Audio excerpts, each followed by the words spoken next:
Nama saya Sinta, awalnya didiagnosa depresi, major depressive disorder.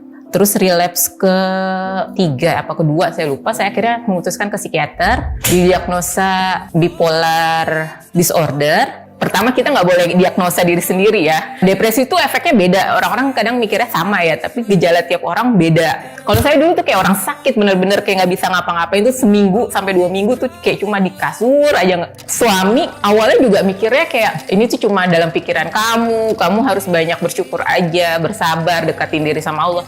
Saya udah ngelakuin itu semua tuh, tapi kok nggak hilang-hilang nih pikiran, ngerasa nggak berguna, mau bunuh diri apa tuh. Jadi emang pertama sih menurut saya ilmu sih, harus punya ilmunya dulu gitu, dan awareness kalau kita nih kenapa, tahu akan diri kita nih kenapa, dan ada kemauan untuk sembuh. Jadi kita akhirnya bisa ngasih awareness itu juga, berbagi awareness itu juga ke orang-orang terdekat saya. Orang depresi, orang bipolar segala macem tuh kayak pengennya dimengerti aja terus. Pengen uang sekian, orang tuanya ngasih terus ke anak ini karena mikirnya daripada anak ini sakit, daripada anak ini pengen bunuh diri, jadinya dikasih makan aja terus egonya. Tapi orang tua ini capek gitu. Kalau masih di dalam fase victim itu susah untuk akhirnya bisa sembuh. Oh ini gara-gara penyakit gue, ini gara-gara orang tua gue, ini gara-gara orang yang menyakiti saya, ini gara-gara pembuli saya. Jangan menyalahkan situasi orang lain atau kondisi, tapi pindah dari mental victim itu ke kemauan untuk menemukan kebahagiaan itu sendiri, menemukan kedamaian dan ketenangan itu sendiri. Bisa kok, saya bisa, dan saya tahu juga banyak yang lain bisa.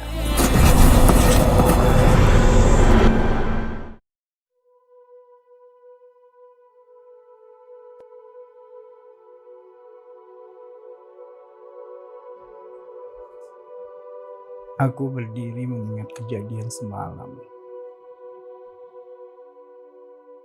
Entah kenapa, tiba-tiba tubuhku ini dingin sekali. Tanganku gemetar. Jantungku berdebar tak bisa diam dan tenang.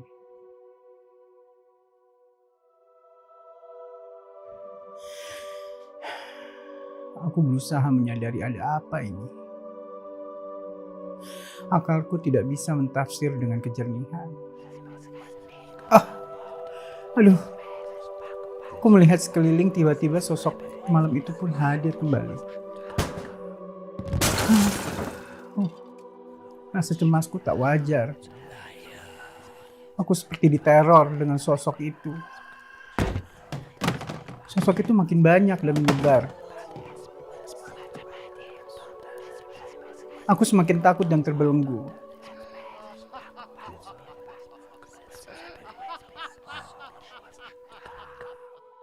Hei, siapa kamu? Siapa diriku? Siapa? Jangan buat aku cemas.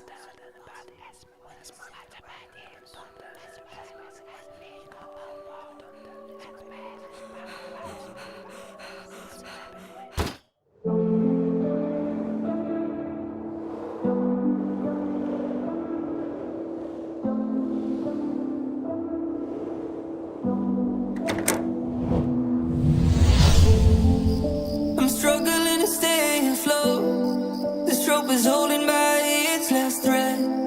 These flames are burning up my heart.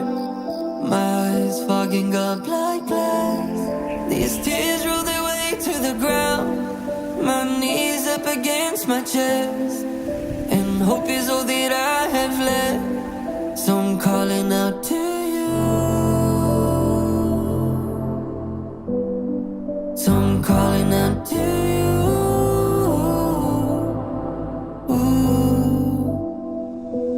اللهم إنك عفو تحب العفو فاعف عني اللهم إنك عفو تحب العفو فاعف عني اللهم إنك عفو تحب العفو فاعف عني اللهم إنك عفو تحب العفو فاعف عني Lord forgive me.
Assalamualaikum warahmatullahi wabarakatuh.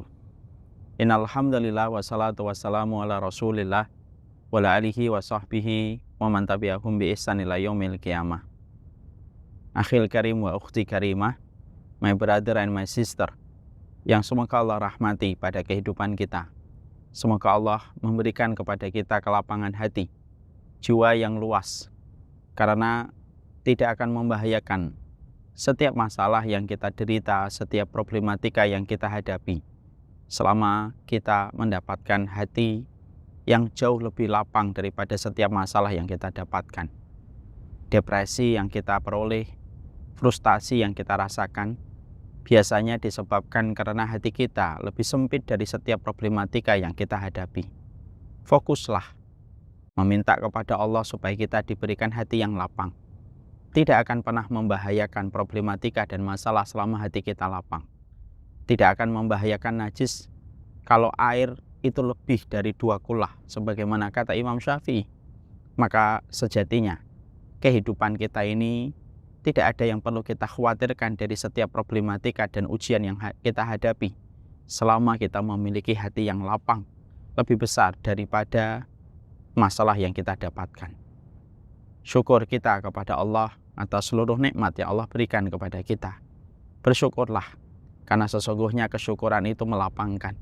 Bersyukurlah, karena kesyukuran itu merupakan jalan untuk meluaskan hati dan jiwa kita. Bersyukurlah, karena ketenangan itu didapatkan ketika kita bersyukur. Tidak akan mungkin kita mendapatkan ketenangan, tidak akan mungkin kita mendapatkan kelapangan hati kita, kecuali ketika kita menata hati kita bersyukur kepadanya atas seluruh apapun yang telah Allah berikan pada kehidupan kita. Shalawat kita kepada baginda Nabi Sallallahu Alaihi Wasallam. Semoga kita mengikutinya. Semoga kita memiliki kejujuran iman untuk menjadikan Rasulullah menjadi imam dalam kehidupan kita. Maka pada saat itulah, siapapun yang mencintai Rasulullah dengan kejujuran, dialah yang akan mampu menjawab pertanyaan malaikat Munkar dan Nakir dalam kehidupan barzah, ketika ditanya tentang sosok laki-laki yang menjadi ujian bagi kita di alam barzah. Dan siapapun yang mencintai Nabi dengan kejujuran, merekalah yang akan mampu menjawab sosok lelaki itu adalah Rasulullah. Dan siapapun yang bisa menjawab pertanyaan itu, Allah lapangkan kehidupan barzahnya untuk bisa melihat nikmatnya surga yang Allah janjikan. Saudara-saudaraku, my brother and my sister, akhil karim wa ukhti karimah, yang semoga Allah lapangkan hati kita. Kita kemarin di satu tempat yang sangat indah membahas bagaimana perjalanan kehidupan kita adalah menemukan dan menghadirkan Allah di dalam kehidupan kita. Masalah kita bukan ketika kita tidak yakin bahwasanya Allah itu ada, karena kita semuanya hampir mayoritas akan menjawab bahwasanya Allah itu ada, dan kita meyakini bahwasanya Allah itu pencipta. Masalah kita bukan terletak pada perkara itu, tapi masalah kita itu adalah ketika kita menghadapi satu krisis, bagaimana kita sering gagal menghadirkan Allah itu betul-betul membersamai pada kehidupan kita. Dan itulah yang menjadi masalah kita, menemukan kembali arti kehadiran Allah ketika kita menjalani kehidupan. Ihsan merupakan salah satu metode dan merupakan sebuah status keimanan yang paling tinggi. Ihsan itu adalah ketika kita melihat Allah di dalam setiap apapun yang kita perbuat dan menemukan Allah dalam setiap aktivitas yang kita lakukan. Tentunya ihsan itu bukan hanya ketika kita haji. Ihsan itu bukan ketika kita melaksanakan sholat. Tapi harusnya ihsan itu dalam setiap perbuatan yang kita lakukan. Disitulah harusnya kita merasakan arti kehadiran Allah.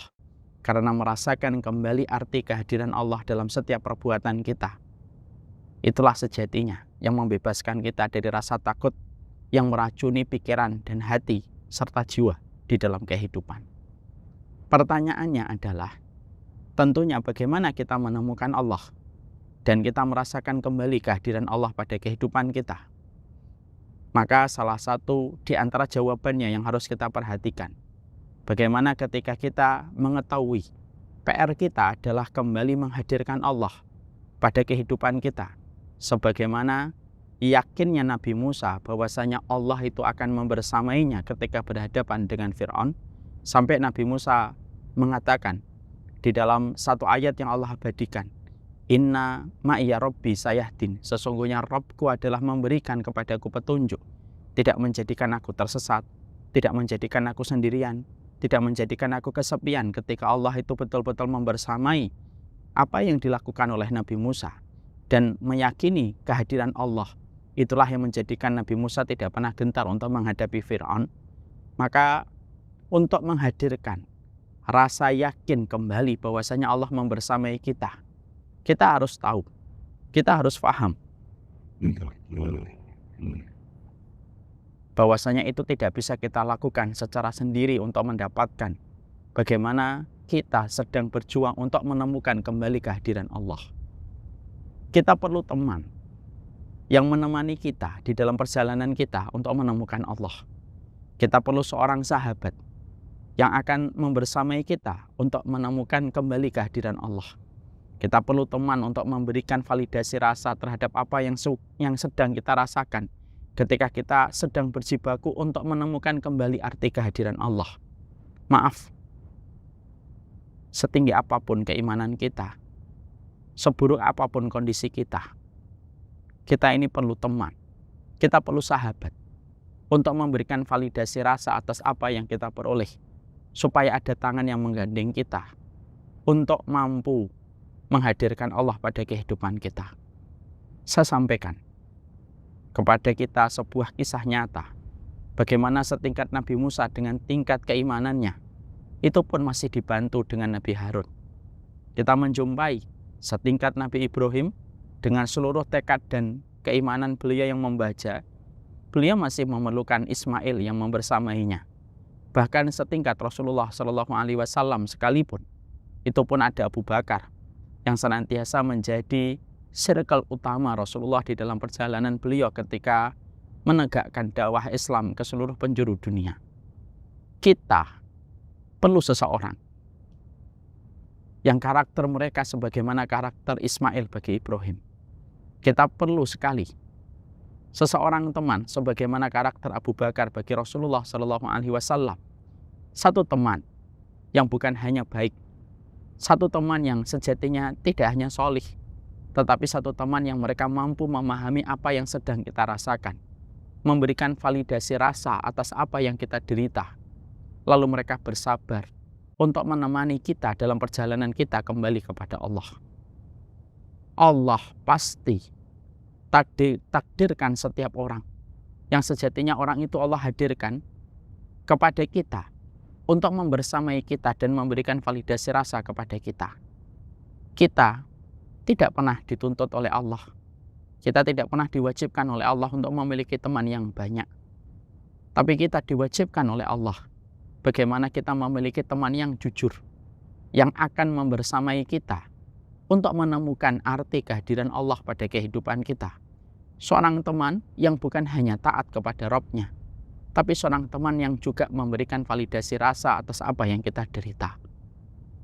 Inilah salah satu di antara hal penting yang tentunya tidak boleh kita remehkan. Temukan siapa Harun dalam kehidupanmu. Kita harus menemukan siapa Ismail pada kehidupan saya.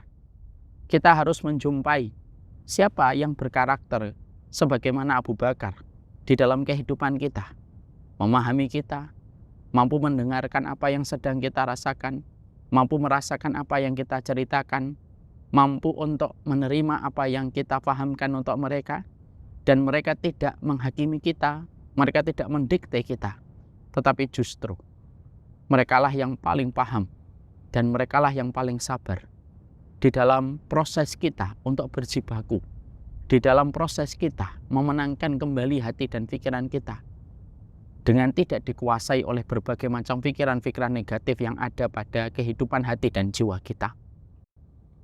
Kita perlu Harun, kita perlu Abu Bakar, kita perlu Ismail pada kehidupan kita.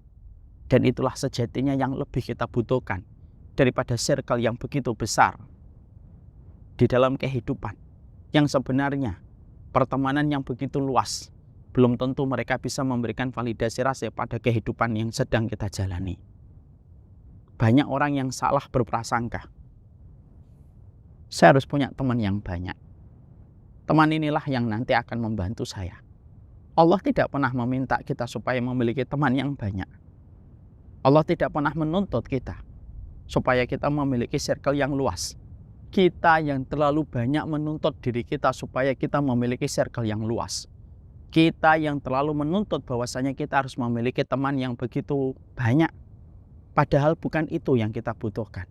Yang kita butuhkan, kalau kamu sedang mengalami pergejolakan di dalam hatimu, kalau kita sedang merasakan betapa depresi menekan kita dengan berbagai macam masalah yang ada pada kepala kita, dengan segala hal yang berkecamuk di dalam dada kita, temukan orang yang memberikan kepadamu validasi rasa. Dan itulah sejatinya yang akan meringankan beban kita di dalam memahami apa yang sedang kita rasakan. Maaf kalau boleh saya bercerita. Saya memiliki Instagram. Follower saya 1,2 juta. Tapi apakah saya sebagai Umar Mita memerlukan sebanyak itu orang yang akan menemani kehidupan saya? Menghabiskan sisa kehidupan saya? 1,2 juta itu merupakan sebuah circle yang begitu besar. Tapi di antara 1,2 juta, sebenarnya berapa orang yang saya butuhkan? Yang saya butuhkan tidak banyak. Yang saya butuhkan tidaklah begitu luas pada circle pertemanan saya.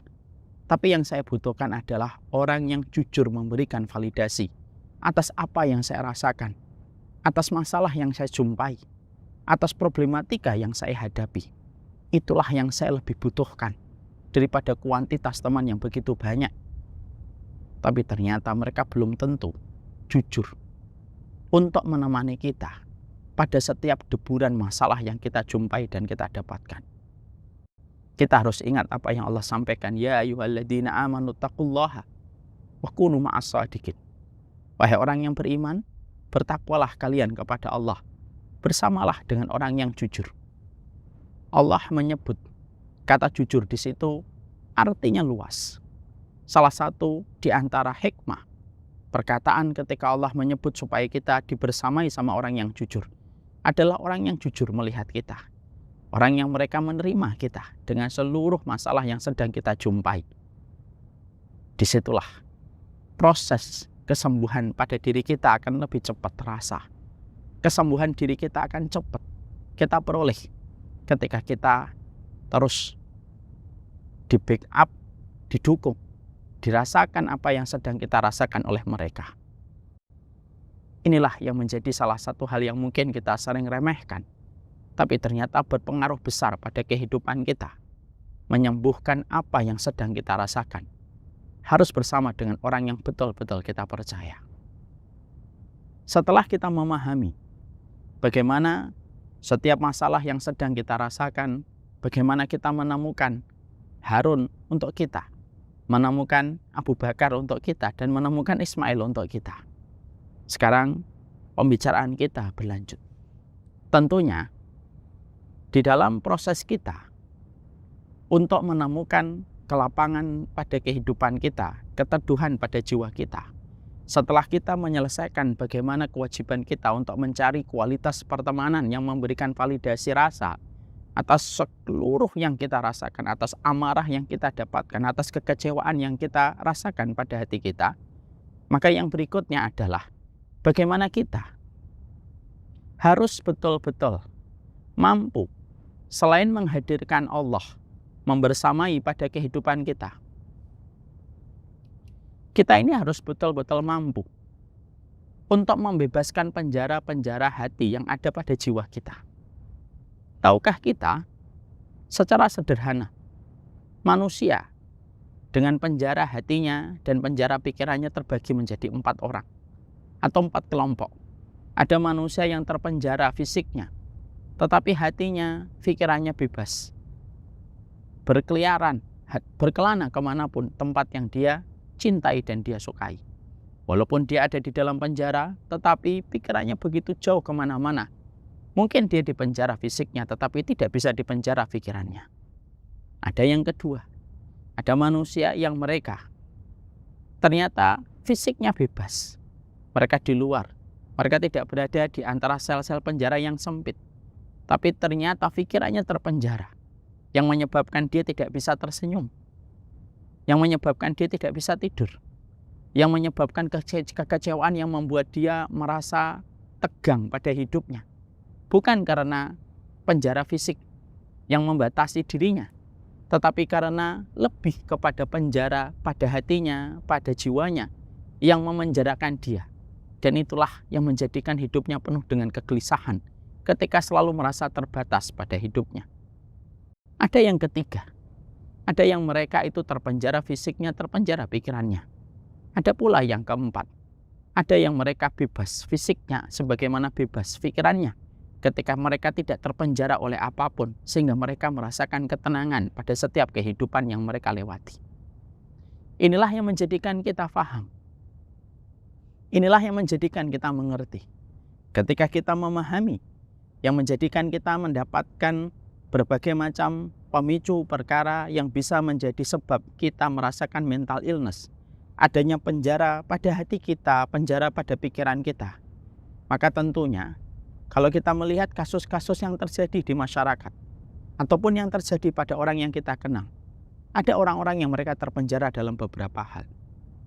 Ada yang pertama, ada yang mereka terpenjara dengan luka pengasuhan.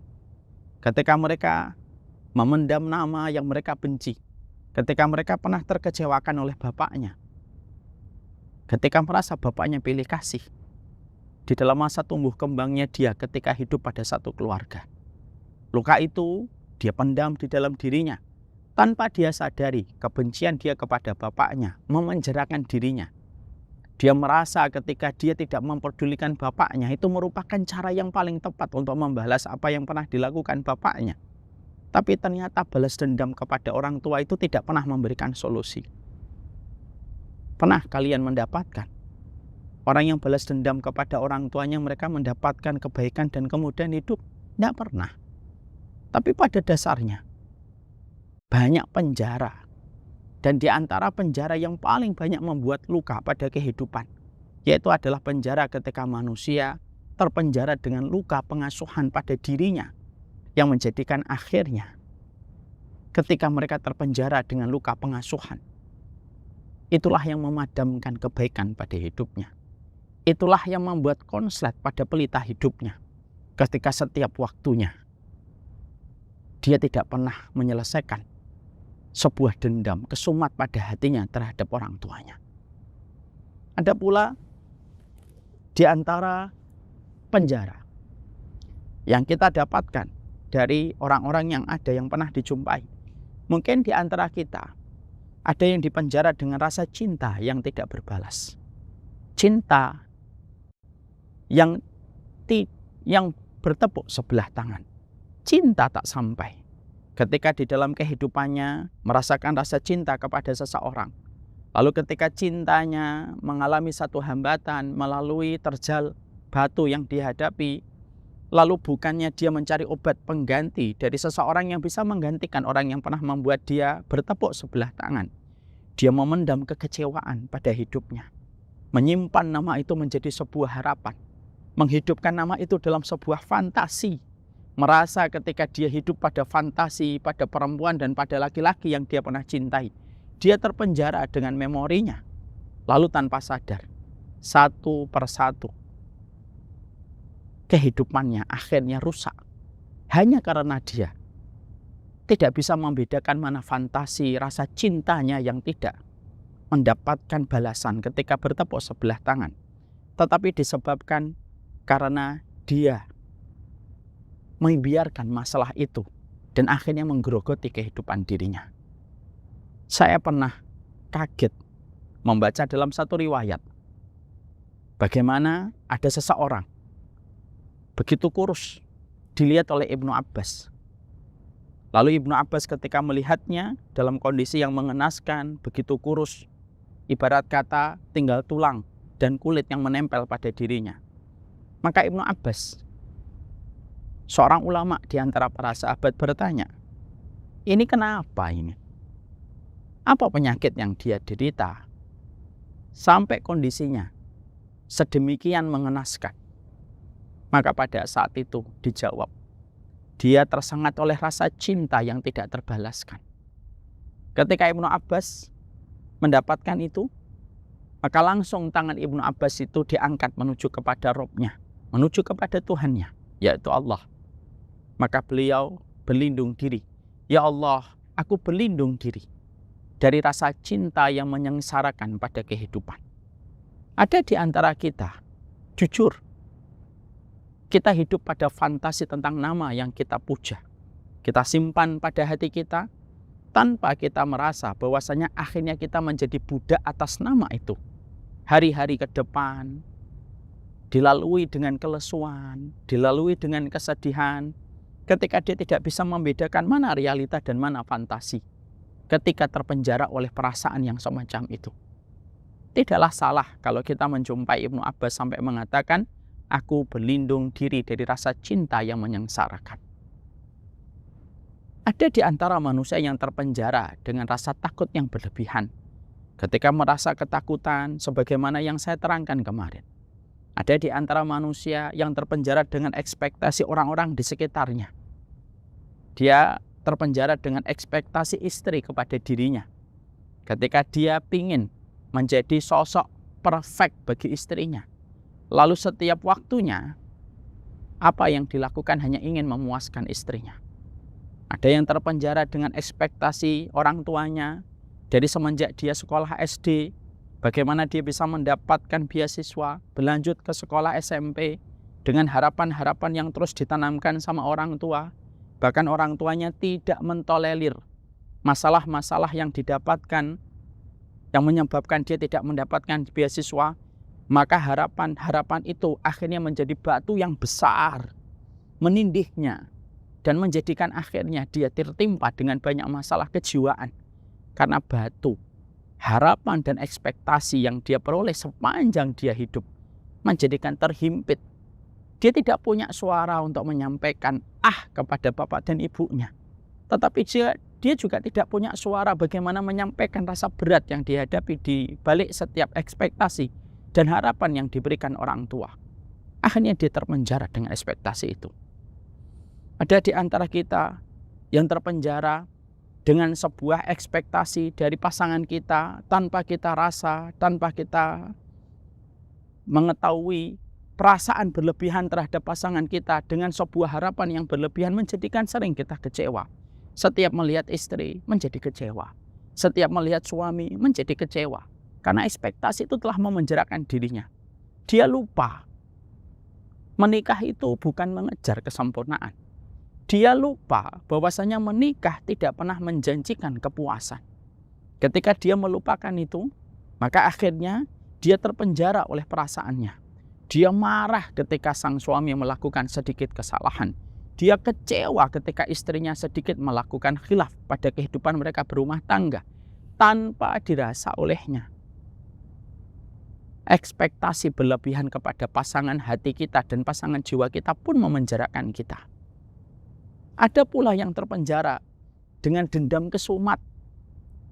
Dia pernah terlibat satu masalah dengan seseorang. Ketika seseorang itu menurut dia mengecewakan. Orang itu mengecewakan dirinya, mengecewakan terhadap interaksi yang pernah terjadi antara dirinya dengan pasangan itu. Lalu apa yang dilakukan oleh orang itu? Itu melukai hatinya. Membuat jurang, luka di dalam hatinya. Bukannya dia menyelesaikan dan menyembuhkan luka itu, tetapi justru dia merawat luka itu. Dia membiarkan luka itu terus menganga. Dan setiap harinya, setiap waktunya, tidaklah denyut jantungnya berdetak lebih cepat. Kecuali ketika nama orang itu disebut. Tidaklah pikirannya begitu benci ketika nama orang itu disebut. Dan akhirnya terpenjara dengan dendam kesumat yang pernah dirasakan di dalam kehidupan. Ada pula yang mereka tadi saya katakan terpenjara dengan kekecewaan dia dengan pasangan hidup. Serumah tetapi tidak sejiwa. Sekamar tetapi tidak senyawa. Seruangan tetapi tidak satu langkah ke depannya. Dan akhirnya puluhan purnama yang dilewati mereka berdua justru semakin menegaskan suami adalah kutub utara dan istri adalah kutub selatan. Dan itu merupakan bagian yang merupakan di antara perkara-perkara yang betul-betul memenjarakan manusia. Ada yang terpenjara dengan anaknya ketika harapan yang dia berikan kepada anaknya berganti dengan duri yang ditujukan kepadanya dari kehidupan anaknya. Anak yang dididik, anak yang dilahirkan, anak yang disusui, anak yang diberikan kristalisasi keringat semenjak kita menjumpai anak-anaknya. Seiring ketika anak itu membesar, justru anak itu menjadi musuh bagi orang tuanya. Kesedihan, derita yang dirasakan orang tuanya begitu luar biasa ketika orang tuanya di masa senja. Dan akhirnya ketika di masa senja orang tuanya tertimpa dengan frustasi. Bukan datang dari tetangganya, bukan datang dari nama yang dia benci pada dendam kesumatnya. Tapi ternyata terkadang banyak orang yang terkena frustasi. Lalu menjadi pintu berbagai macam penyakit-penyakit kejiwaan dirasakan. Disebabkan harapan yang dia miliki tentang anaknya. Justru anaknya tidak pernah menjadi penyejuk pandangan untuk dirinya. Ada pula yang kecewa, terpenjara dengan target-target dunia yang dia inginkan. Mengikuti kursus ini, mengikuti diklat ini, mengikuti pelatihan ini, menjadikan dunia bisnisnya berhasil, menjadikan dagangannya berhasil. Tapi ternyata seiring dengan banyaknya pelatihan, banyaknya kursus yang dia ikuti, tapi ternyata target-targetnya tidak pernah dia dapatkan. Dia menginginkan profit perusahaannya 100 juta per bulan, tapi ternyata hanya mendapatkan 5 juta. Dia menginginkan di balik dagangannya dia mendapatkan keuntungan yang besar. Tetapi ternyata dia tidak mendapatkan keuntungan kecuali hanyalah secuil dan remeh-temeh. Dan akhirnya menekan setiap waktunya. Dia merasa gagal. Dia merasa tidak ada gunanya untuk dirinya. Perasaannya semakin tertekan ketika melihat teman-temannya sudah sukses di dalam bisnis.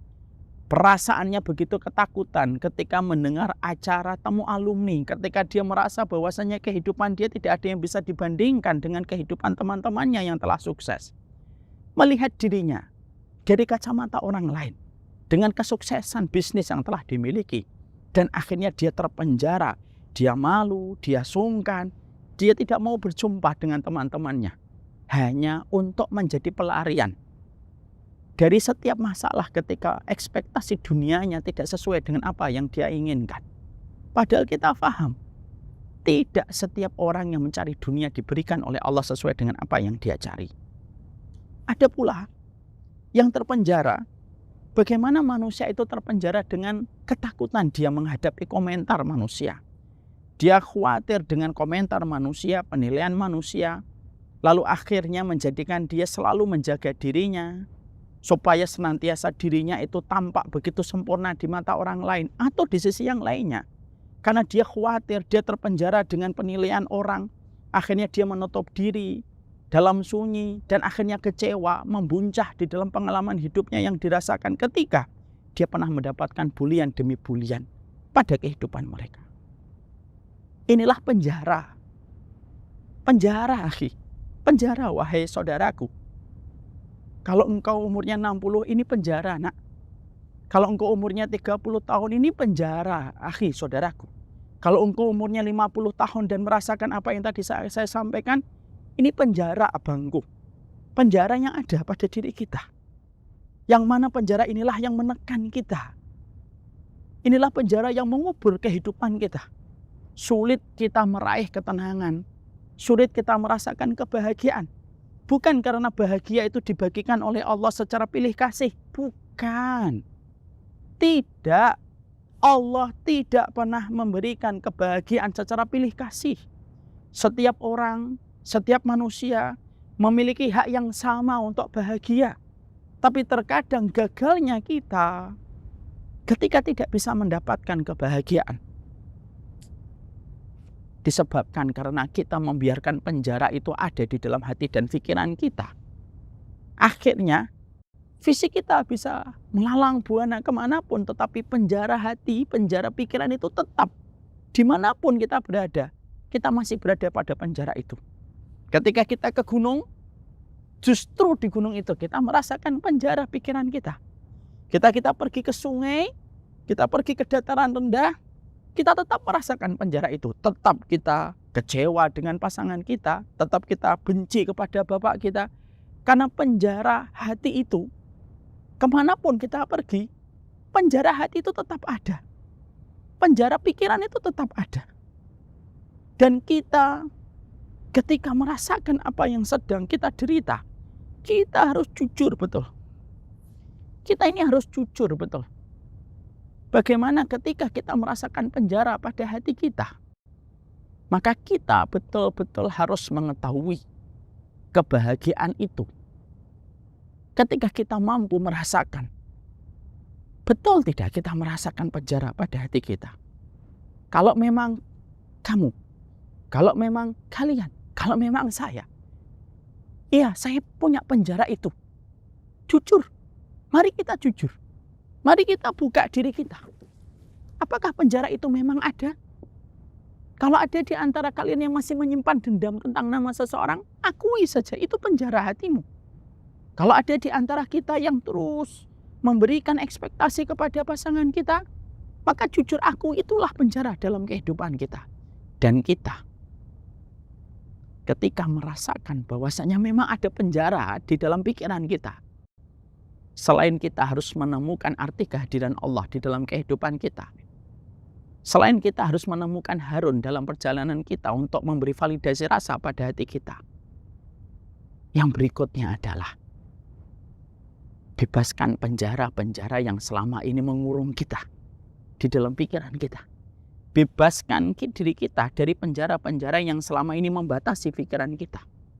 Bebaskan diri kita dari seluruh penjara-penjara yang membuat kita kemanapun kita pergi, kita tetap tidak bisa leluasa ketika kita membiarkan pikiran itu terus ada dengan penjara-penjara di dalam hati dan fisik kita. Oleh karenanya, yuk bareng-bareng kita narasi, kita kasih pencerahan untuk pikiran kita. Membebaskan penjara pada hati kita tidak bisa dengan kunci. Membebaskan penjara pada hati kita tidak bisa dilakukan dengan palu, tidak bisa dilakukan dengan benda-benda keras.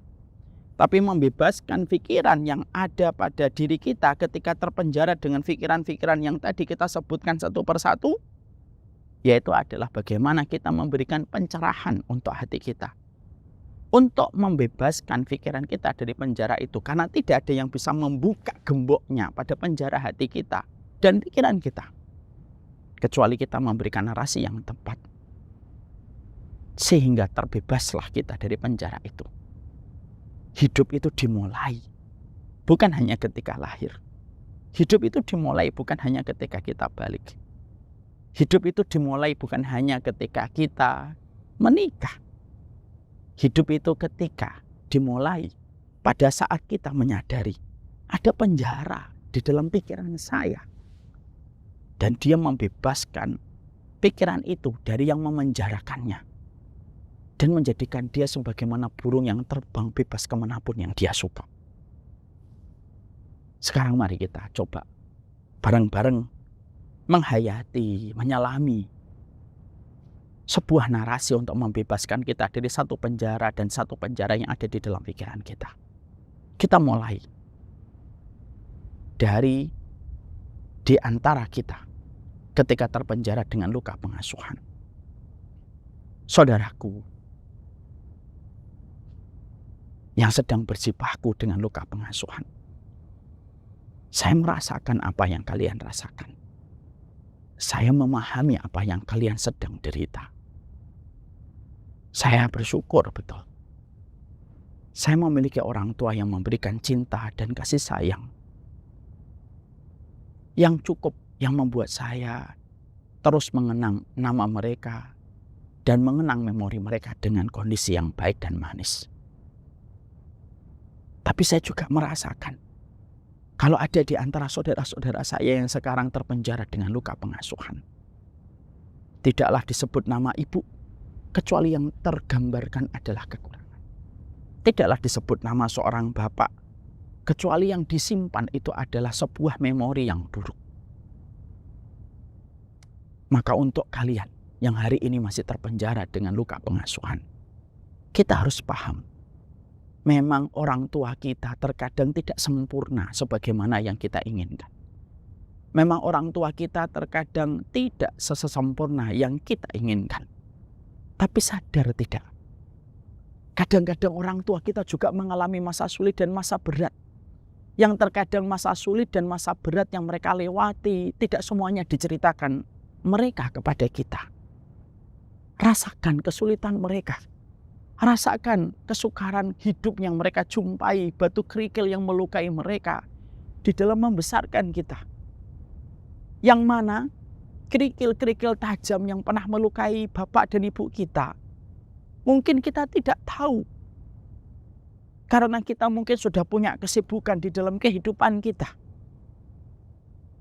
Tapi cukuplah kita memahami betul, merasakan betul bagaimana mereka ketika mereka juga memiliki kesulitan menjadikan kita akan berlapang dada. Lalu memaklumi atas apa yang mereka mungkin atas apa yang mereka tidak berikan dalam kehidupan kita. Di balik kisah sedih yang mereka kanvaskan dalam kehidupan kita, ada sebuah utas kesedihan yang jauh lebih besar yang mereka rasakan yang mungkin tidak mereka ceritakan kepada kita.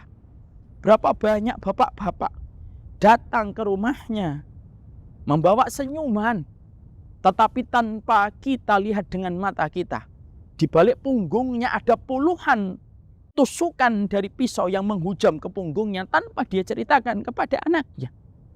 Di balik sedikitnya waktu yang bisa dia berikan kepada kita semenjak kita kecil, mungkin ada usaha yang luar biasa dia untuk pulang lebih pagi, tetapi dia tidak bisa pulang lebih pagi dengan konsekuensi resiko yang harus dia bayarkan lebih besar kalau dia pulang lebih pagi.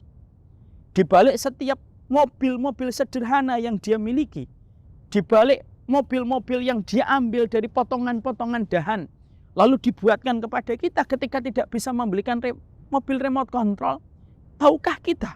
Bisa jadi bapak kita berpuasa 2 hari dan 3 hari tidak makan kecuali hanyalah nasi tanpa lauk.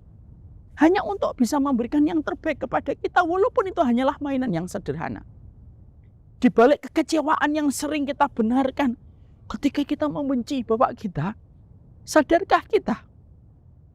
Mungkin ada cita-cita dari bapak kita dan ibu kita yang harus ditunda karena kehadiran kita, yang menjadikan mereka mengorbankan cita-cita mereka. Di balik harta yang tak mampu mereka berikan untuk kita, mungkin ada puluhan perkara yang menjadikan mereka tertusuk dan mereka terluka. Tapi mereka tetap memaksa untuk tersenyum kepada kita tanpa kita menyadari betapa perihnya dia tersenyum untuk kita di tengah keterbatasan yang ada. Ada hati yang harus kita fahami.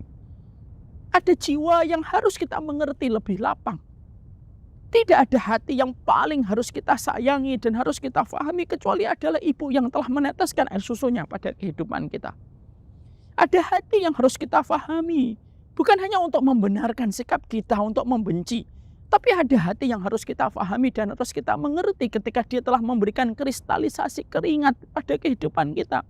Walaupun terkadang takarannya tidak sesuai dengan apa yang kita mau. Hidup itu tidak selalu sesuai dengan apa yang kita mau. Hidup itu terkadang adalah apa yang Allah gariskan pada kehidupan kita. Mungkin ada sisi gelap pada kehidupan kita yang pernah menyimpan nama bapak dan ibu kita dengan kebencian. Sisi gelap itu tidak akan bisa terang kecuali kita memberikan maaf kepada bapak dan ibu kita.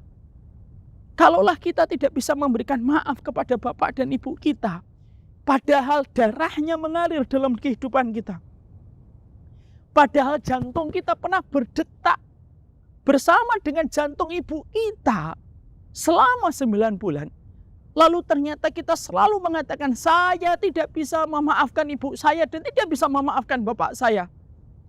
Lalu siapa yang berhak dengan kata maafmu?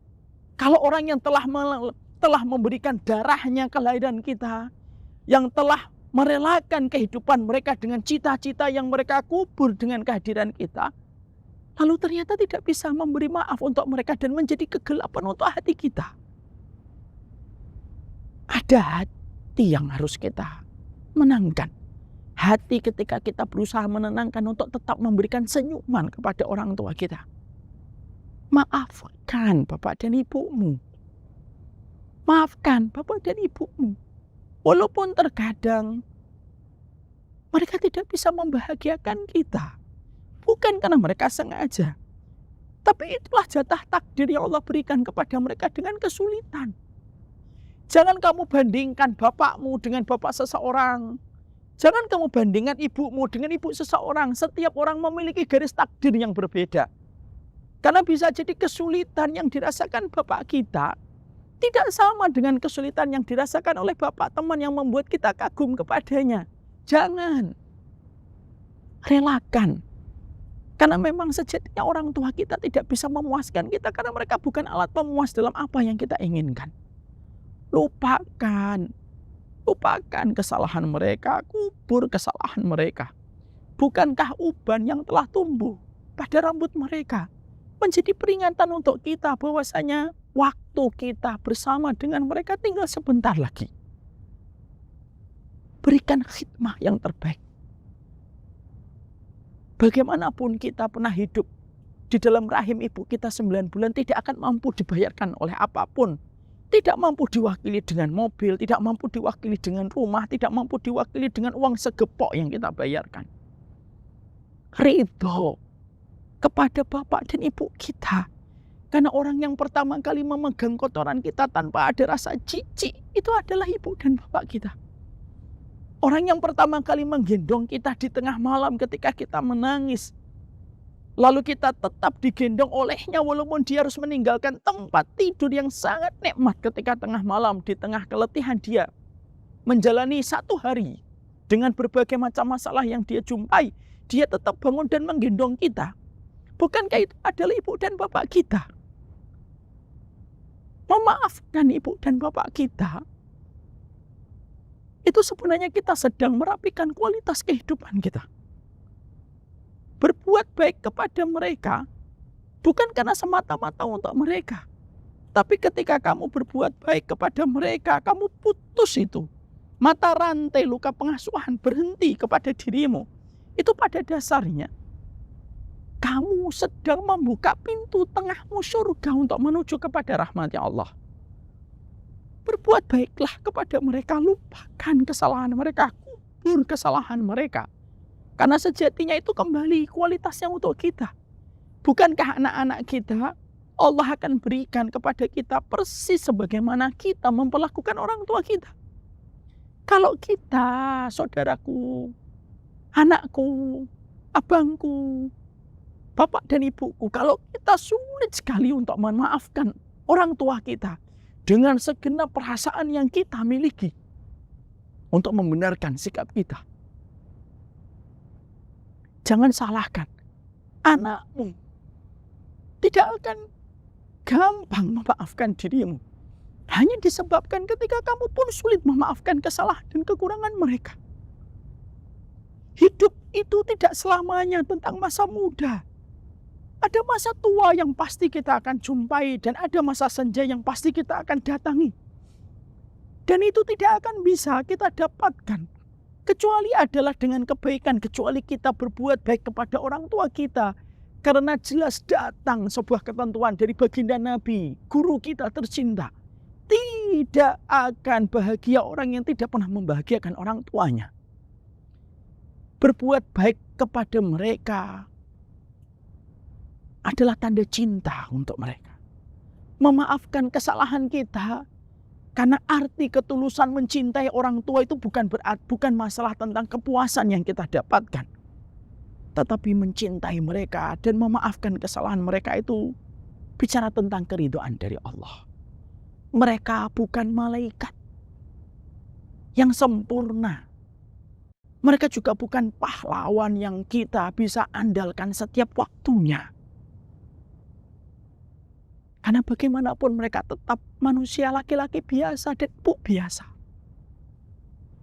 Maafin orang tuamu.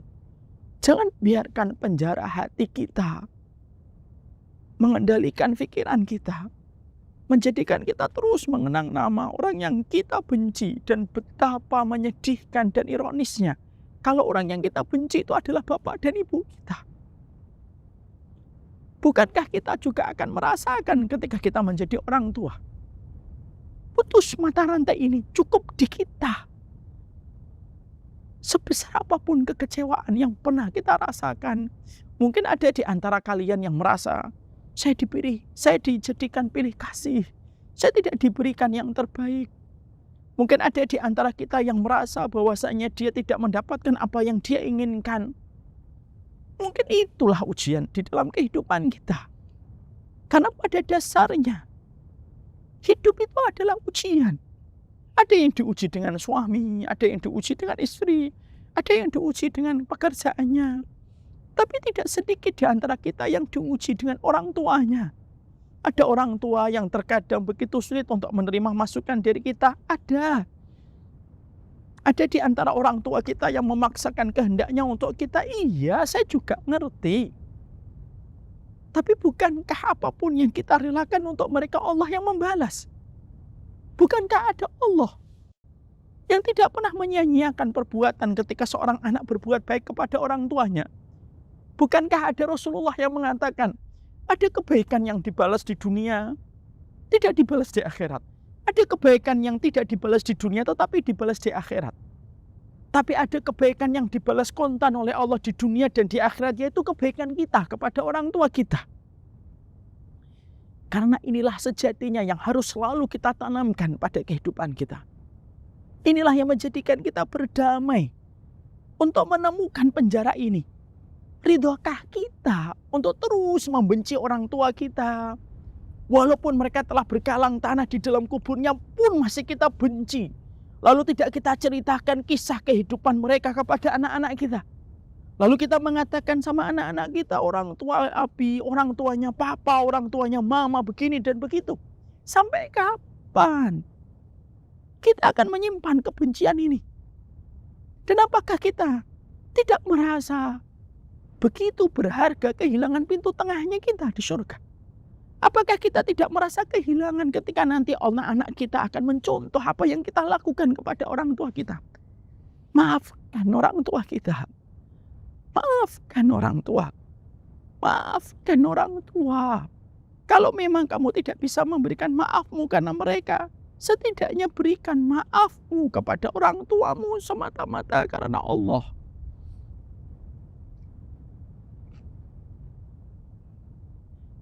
Ini yang kita harus mengerti. Hidup bukan hanya masalah tentang aku. Hidup bukan masalah tentang saya. Tapi hidup adalah juga masalah tentang apa yang kita korbankan. Bukankah Nabi Ibrahim berkorban dengan Ismail? Mungkin ini Ismail dalam kehidupan kita.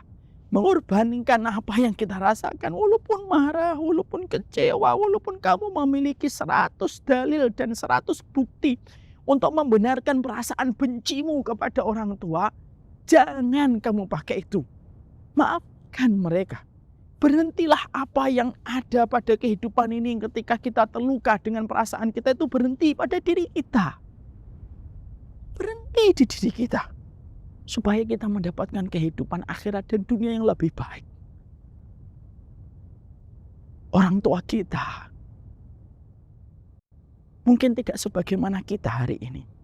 Kita hari ini begitu mudah untuk mendapatkan pendidikan. Hari ini begitu gampang kita mengakses ilmu.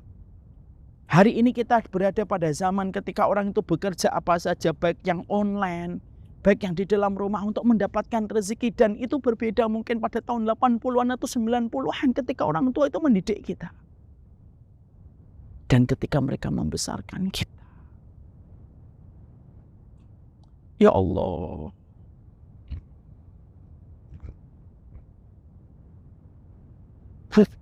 Kebencian pada hati kita tentang mereka. Biarkan nama itu disiram oleh air rahmat yang ada pada sifat-Mu ya Allah. Mengusir kotoran. Sebagaimana kotoran yang menempel yang dibersihkan oleh air yang begitu deras. Ya Allah, kalau ada di dalam hati kita masih ada kebencian, ya Allah, ridho ya Allah, nama ini ya Allah yang kita benci dibersihkan sebagaimana Engkau membersihkan pakaian putih dari kotorannya. Bersihkan ya Allah. Minta kepada Allah untuk berdamai dengan apa yang menjadi penjara pada hati kita. Saya tidak bisa membayangkan kalau kita terus memelihara penjara hati kita, penjara pikiran kita dengan luka pengasuhan. Kita biarkan terus menerus.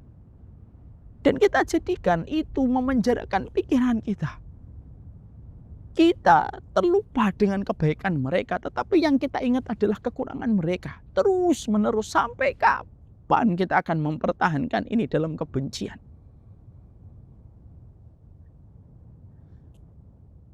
Maafkan kita.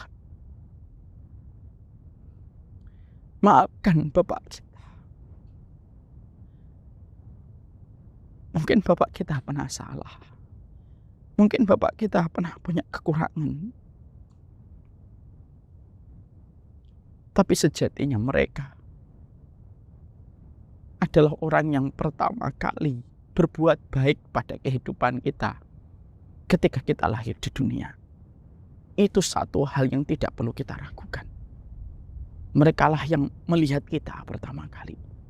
Merekalah yang mengajarkan setiap kata pertama kali untuk kita. Dan kepada mereka, kita berdamai. Dan kepada mereka, kita mencoba mengenang memori yang indah dan memori yang manis. Di balik setiap luka yang mungkin kita dapatkan, di balik setiap kecewa yang mereka peroleh. Ya Allah, semoga Engkau dengan seluruh sifat rahmat-Mu yang sempurna, Engkau menyembuhkan setiap orang-orang yang ada di hadapan kami dan orang-orang yang tidak kami kenal, ya Allah. Supaya tidak ada lagi anak yang membenci bapaknya dan ibunya dengan kebencian yang justru merusak diri mereka sendiri, ya Allah.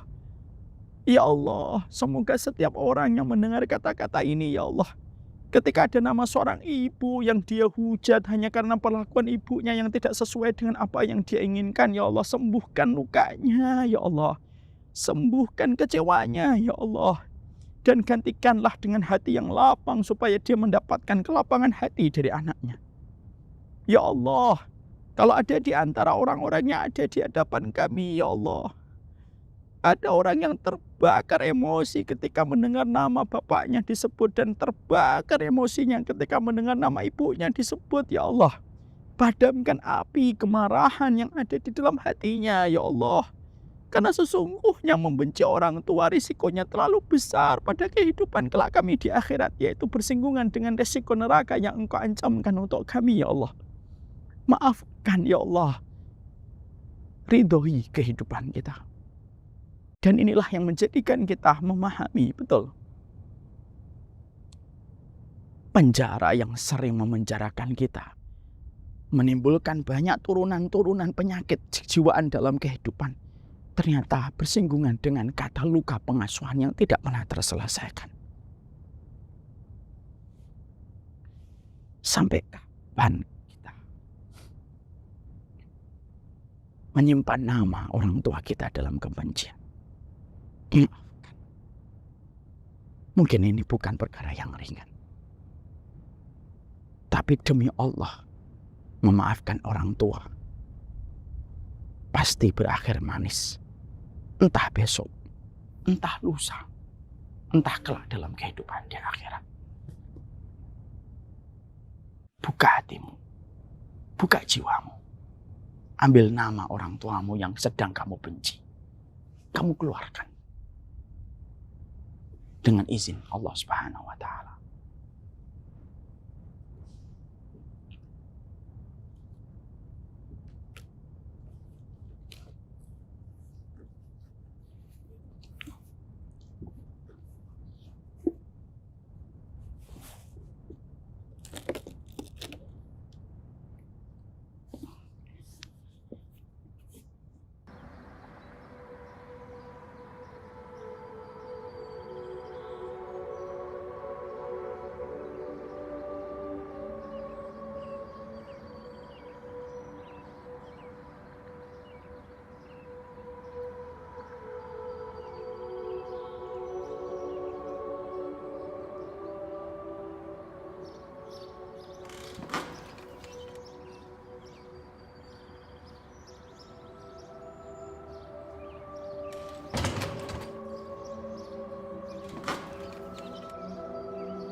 Ustadz, ini kita udah menyelami 3 tema luar biasa, tapi ada satu pertanyaan nih Ustadz yang terlintas.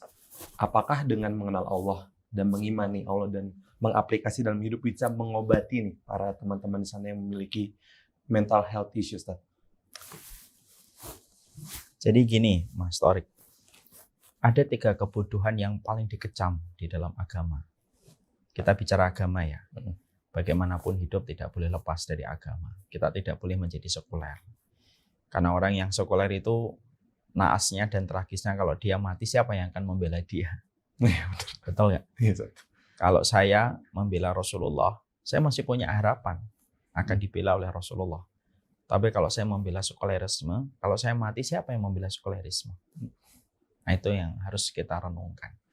Kamu membela apapun silahkan, tapi pastikan yang kamu bela itu bisa belain kamu di akhirat. Kalau kita membela sesuatu yang tidak bisa membela kita di akhirat, berarti orang yang paling tragis hidupnya. Membela sesuatu yang tidak akan membela dia nanti di hadapan Allah ketika pada kehidupan di akhirat. Ini yang kita harus paham. Maka di dalam agama kita ada 3 kebodohan besar yang apabila melanda kepada manusia, itu betul-betul bisa merusak tatanan kebaikan kehidupan kita. Jadi poros kebaikan kita itu terletak ketika kita memahami 3 perkara ini. Nanti ada tambahan 1, jadi 4 lah. Yang harus kita kenali dengan baik. Maka yang harus kita kenali dengan baik dan kita tidak boleh terkena sindrom kebodohan itu adalah 1. Kita tidak boleh bodoh terhadap Allah. Karena kebodohan kita kepada Allah itu adalah kebodohan paling besar madharatnya dan paling besar damage efeknya pada kehidupan kita. Gimana kita tidak mengenal Allah yang menciptakan kita? Itu kan sangat berbahaya sekali. Karena akan melahirkan berbagai macam komponen akan melahirkan banyak kerusakan ketika kita tidak mengenali Allah. Yang kedua, kebodohan kita terhadap Nabi Muhammad. Akhirnya menjadikan kita ketika bodoh terhadap Muhammad Rasulullah, menjadikan kita tidak tahu apa yang menjadi syariat yang harus kita lakukan, attitude apa yang harus kita jalankan. Ya karena kita bodoh tentang Rasulullah, padahal diutusnya Nabi bukan hanya sekedar dikenang namanya, tapi setiap perkataannya menjadi syariat dalam kehidupan kita. Yang ketiga, tidak boleh bodoh terhadap agama. Kalau kita bodoh terhadap agama kita, yang akhirnya bermasalah itu diri kita, nanti kita akan menjadi korban berbagai macam paham dan berbagai macam keyakinan, yang ujungnya paham dan keyakinan itu merusak dirinya sendiri, disebabkan ketika dia tidak memahami agama dia. Ya, contoh nih, orang tidak paham agama, lalu dia memahami agama secara salah, bahwasanya agama itu menyempitkan, agama memenjarakan dirinya, agama itu membatasi kebebasan dia. Dia mendapatkan input yang salah tentang agamanya. Apa yang terjadi? Maka akhirnya dia melihat bahwasanya ketika tidak percaya agama, agnostik itu sesuatu yang mencerahkan. Ya kan? Oh, agnostik tuh keren, tidak percaya agama. Kenapa kamu nggak sholat? Saya agnostik, tidak percaya agama. Yang akhirnya memang yang terjadi adalah sebuah fata morgana. Kalau agnostik enak, tidak usah terikat dengan agama. Lalu dia merasa kehidupannya baik-baik saja. Tapi nanti ketika tua, orang yang tidak percaya agama akan kebingungan. Berpegangnya pada apa kalau dia sedang dapat masalah? Oke lah, dia masih muda. Orang kalau masih muda, terus sudah dapat duit banyak. Mungkin agnostik tampaknya menggiurkan, karena dia tidak butuh apa-apa. Mungkin dia merasa dirinya sudah terkenal, pundi-pundi uangnya sudah banyak. Jadi dia berkata, saya nggak butuh apa-apa kok. Jadi ngapain saya butuh agama? Tapi itu kan ketika kamu masih terkenal. Kita harus paham, tilkal ayyamu nudawiluha bainan nas. Hari itu akan dipergulirkan oleh Allah. Bisa jadi ketika kita di atas, ya ada saatnya kita turun. Kalau ketika pas kita turun, ketika kita sudah mengalami masalah, problem, sakit-sakitan, mulai batuk-batuk, paru-parumu sudah mulai berkurang fungsinya, tinggal 15%. Lambungmu sudah nggak berfungsi, naudzubillah min dzalik. Kalau kamu nggak punya pegangan agama, terus dari mana kamu akan lahir ketenangan? Karena ketenangan itu didasarkan kepada sebuah pegangan. Betul atau tidak? Betul. Kita kalau nggak punya pegangan kan nggak akan tenang. Iya. Kenapa orang yang kerja cenderung tenang dalam kehidupan berkeluarga? Karena dia punya pegangan. gaji, di tempat pekerjaan. Pegangan itu menciptakan ketenangan. Nah, kalau kita hidup sudah tidak mau punya pegangan, terus lahir ketenangan dari mana? Makanya kebodohan terhadap agama itu sangat membahayakan. Yang berikutnya, yang juga kita harus mengerti, yaitu adalah kebodohan kita terhadap diri kita sendiri. Itu juga berbahaya. Kita tidak tahu sifatnya kita kayak apa, karakternya kita kayak apa, yang akhirnya menjadikan diri kita tidak mengenali diri kita. Dan cenderung kalau kita tidak mengenali diri kita cenderung membabi buta, menjadi pengacara handal untuk selalu membenarkan sikap kita dan tidak pernah merasa bersalah dengan sikap kita. Ya kan? Contoh nih, antum. Antum tentunya sudah belajar, ngajinya sudah berapa lama, Mas Tariq? 2019. 2019. 45 tahun. Udah 45 tahunan. Antum pasti tahu dalam kehidupan apa yang salah dan apa yang harusnya tidak dilakukan antum. Tahu kan? Yes. Harusnya saya tidak boleh begini. Tapi kita terus memberikan justifikasi. Kita terus memberikan pembenaran untuk diri kita melakukan itu. Itu disebabkan karena kita tidak paham tentang diri kita. Dan ketika kita tidak memahami diri kita, yang terjadi adalah ya kita sering salah membela diri kita sendiri yang ternyata memang diri kita itu rentan dengan berbagai macam kekurangan. Lah, 4 perkara ini kan harus selesai, Mas. Supaya kita memiliki kekuatan pada kehidupan kita. Kekuatan itu harus ada. Dan kekuatan paling besar itu adalah ketika kita mengenali Allah. Ini yang mungkin tidak pernah dibahas dalam ilmu disiplin-disiplin ilmu kejiwaan. Bahwasanya kita harus paham yang menciptakan kita Allah, yang paling ngerti tentang kita dan bagaimana mentreatment diri kita itu kan penciptanya. Ya atau tidak? Contoh nih, ada orang menemukan mobil. Yang paling tahu tentang mobil itu siapa? Pembelinya atau yang pabriknya yang membuat? Pabriknya yang membuat. Sudah melewati ujian, quality control, kelayakan, safety, semuanya pertimbangan itu diambil. Dan yang paling tahu tentang mesin itu, yang paling rentan rusak itu ya pemilik atau pabrik mobil itu. Sama sederhana kok. Kita ini sebenarnya manusia, ini produk. Kita ini kan produk. Kalau bahasa agamanya kita makhluk. Makhluk itu kalau dalam bahasa industrial itu ya produk dia itu. Yang paling tahu tentang produk kita siapa? Ya Allah. Dan masalahnya adalah kita hari ini dihadapkan kepada satu kondisi bahwasanya manusia ketika mereka sudah tercampur dengan materialisme, sekulerisme. Lah materialisme itu kan salah satu di antara turunan pemikiran materialisme itu kan semuanya harus kelihatan, Mas. Ya atau tidak? Materialisme itu kan materialnya harus kelihatan. Harus tampak. Ya, ya. harus tampak. Visualnya harus ada. Makanya mereka akhirnya apa? Menolak tentang keberadaan Tuhan, menolak keberadaan Allah. Karena tidak nampak secara visual gitu. Dan memang harus membutuhkan keimanan. Lah, ketika ini sudah terjadi, maka yang menjadi sebuah dampaknya yang besar itu apa? Ya tinggal tunggu kerusakan dari produk itu ketika dia tidak membaca sesuai dengan prosedur yang membuatnya. Dan kita ini harus tahu bahwasanya itu adalah Allah. Makanya mengenali Allah itu penting pada kehidupan kita. Saya tanya Mas Torik, kalau naik pesawat cemas atau biasa? Biasa. Cemasnya kalau sudah ada turbulence baru kita cemas. Betul, Zat. Tapi kenapa kita biasa naik pesawat, kita biasa? Karena apa? Kita biasa naik pesawat, padahal kita akan berada di atas ribuan kaki, di atas udara. Kenapa kita tenang, Mas? Karena pilotnya, kita percaya sama pilotnya. Kita yakin sama pilotnya bahwasanya maskapai sudah memilih pilot yang betul-betul qualified. Yep. Ya, sudah belajar, sudah bisa mengoperasikan. Akhirnya ketika naik pesawat kita tenang, kita ngobrol, dan lain sebagainya. Lalu kita bisa tidur, bisa makan dengan lezat, walaupun melewati ribuan kaki di atas darat dan melewati banyak negara. Contoh kalau kita pas umroh kan 8-9 jam, kita tenang di atas udara dan tidak merasakan rasa khawatir. Ya karena percaya sama pilot, percaya sama peralatan navigasi yang dimiliki oleh pesawat, percaya tentang mereknya pesawat Boeing atau Airbus-nya itu membuat kita bertambah tenang. Nah, itu sebenarnya analogi sederhana, Mas Torik. Kalau kita percaya bahwasanya Airbus atau Boeing ditambah navigasi yang dimiliki pesawat itu, ditambah kemampuan pilot yang membuat kita tenang, bukankah kita itu harusnya tenang kalau kita itu sudah mengenal Allah? Ya. Lah masalahnya adalah kenapa kok saya tidak tenang? Ya jujur aja ngakuin kita belum kenal Allah. Udah gitu aja dulu, ngakuin itu. Kita ngakuin, jangan kita sok untuk menolak. Oh enggak, saya kenal Allah kok. Tapi saya tetap dalam kondisi cemas. Jangan gitu.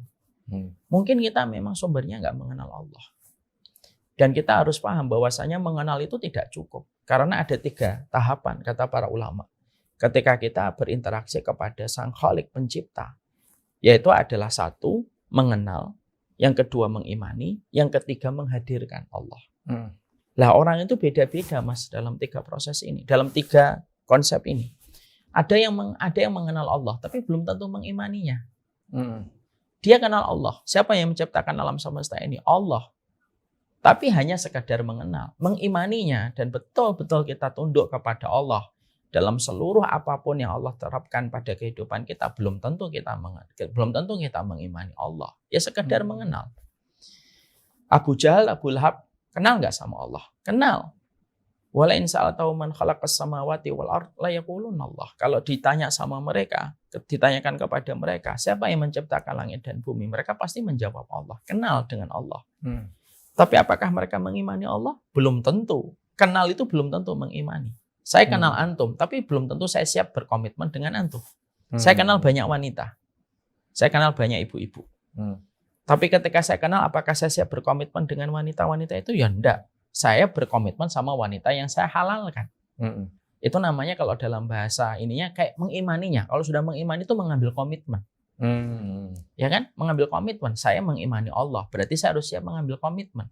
Ada orang yang hanya siap mengenal Allah, tapi tidak mau mengimaninya. Karena banyak melahirkan komitmen. Tapi komitmen ini kalau dijalankan akan melahirkan sebuah hasil yang bernama ketenangan. Makanya akhirnya harus menghadirkan. Ada yang kenal Allah tidak mengimani, ada yang kenal Allah mengimani tapi tidak menghadirkan Allah. Ya dia hanya sekedar menjalankan ibadah untuk menghindarkan dia dari ancaman dosa dan ancaman siksa. Tapi tidak menghadirkan Allah pada kehidupan kita.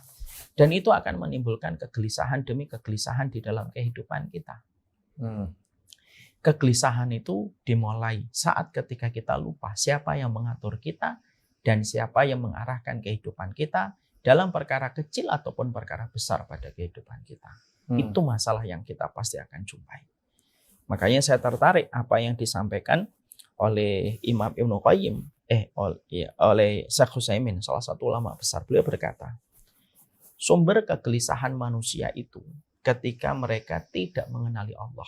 Dengan seluruh sifatnya Allah yang sempurna, yang semua sifat itu sudah cukup bagi manusia untuk tidak membutuhkan siapapun dari makhluk ketika dia menyadari dan menghadirkan Allah betul-betul sempurna mengatur kehidupan dia.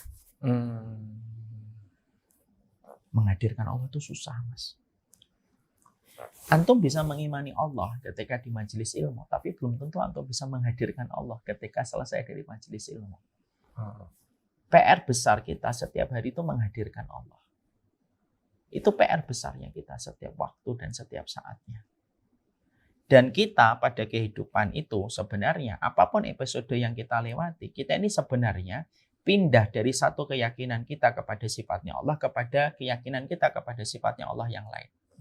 Kalau kita hadirkan setiap apapun yang kita lakukan, ada sifat Allah yang membersamai kita. Dan itu dilatih. Dan itu harus betul-betul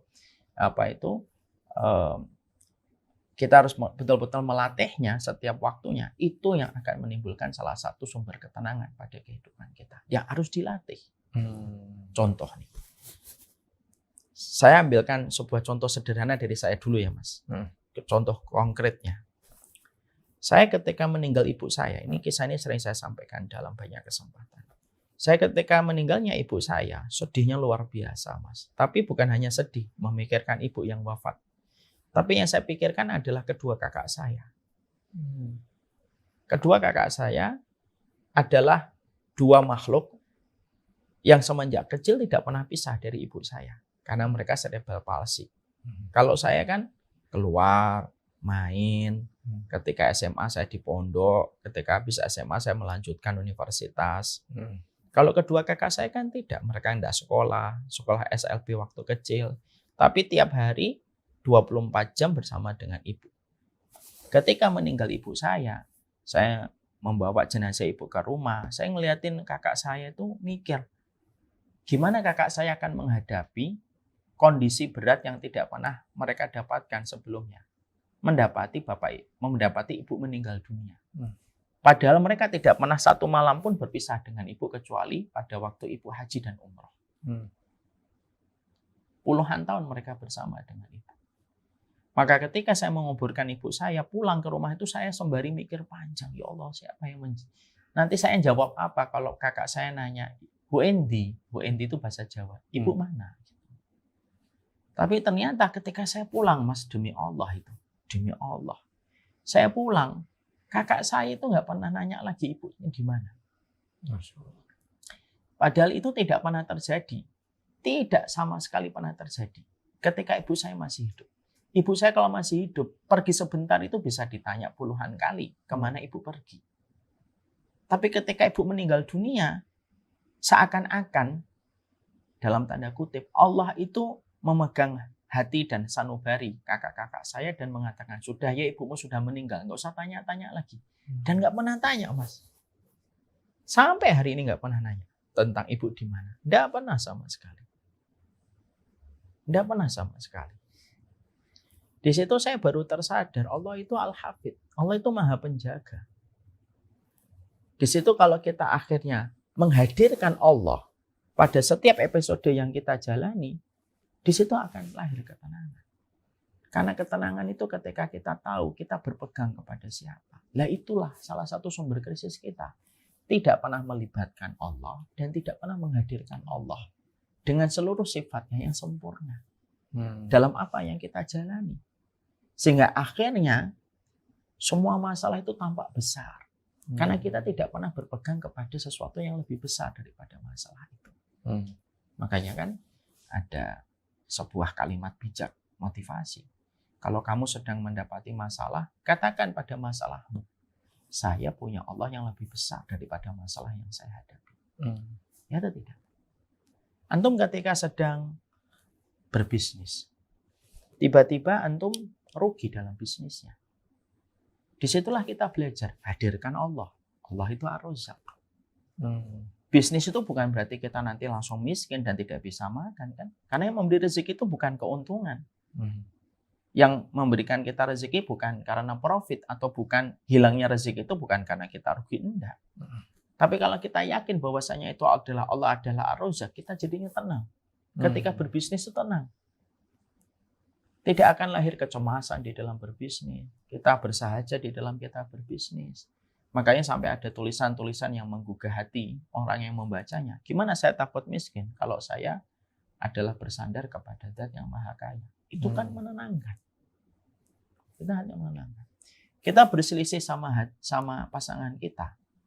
Nah, saya menghadirkan sebuah makna. Oh, Allah itu yang menggenggam hati. Ya, saya nggak bisa ngendaliin istri saya. Kadang-kadang ketika lagi ada cekcok, konflik dengan istri saya, ibu gitu ya. Salah satu yang saya hadirkan itu apa? Yang menggenggam hatinya dia ya Allah. Saya nggak bisa menggenggam hatinya. Yang bisa saya lakukan adalah ngontak pemilik hatinya, yaitu Allah. Ya Allah, ini hamba-Mu nih. Begini. Pada saya sampaikan begini ya Allah. Nah, itu akan, kalau kita latih setiap waktunya akan menenangkan. Antum sakit. Tapi antum meyakini Allah itu Asy-Syafi, Allah itu Maha Penyembuh. Keyakinan dan harapan itu akan selalu ada ketika bagi Allah tidak ada yang mustahil bagi Allah di dalam kehidupan manusia. Lah menghadirkan Allah ini loh Mas, yang terkadang kita tidak pernah lakukan. Kita tidak pernah berusaha treatment menghadirkan Allah. Oke. Kamu ketika dibenci orang. Saya tuh ketika dulu pernah ngelewatin masa-masa difitnah Mas dalam dakwah, dituduh syubhat alul bid'ah gitu, oleh orang. Salah satu yang membasuh luka saya dan kekecewaan saya dan kesedihan saya itu adalah ketika ada sebuah tulisan. Tulisannya itu saya nggak tahu siapa yang menulis, tapi semoga Allah merahmati yang menulis.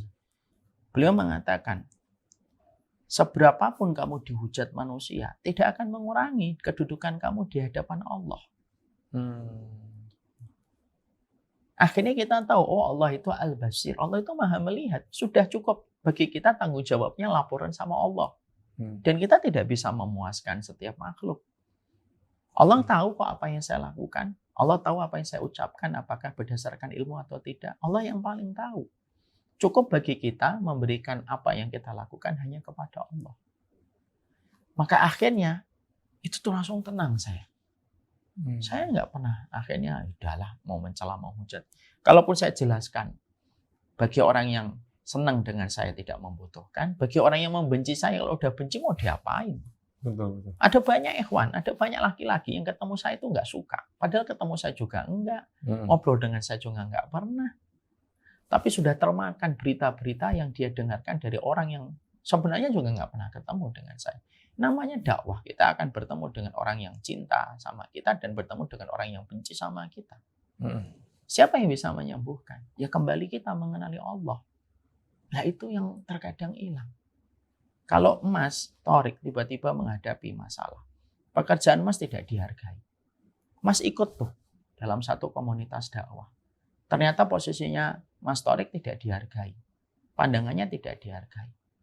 Maka harus ingat Allah itu asyakur. Allah itu maha berterima kasih. Allah itu maha mensyukuri.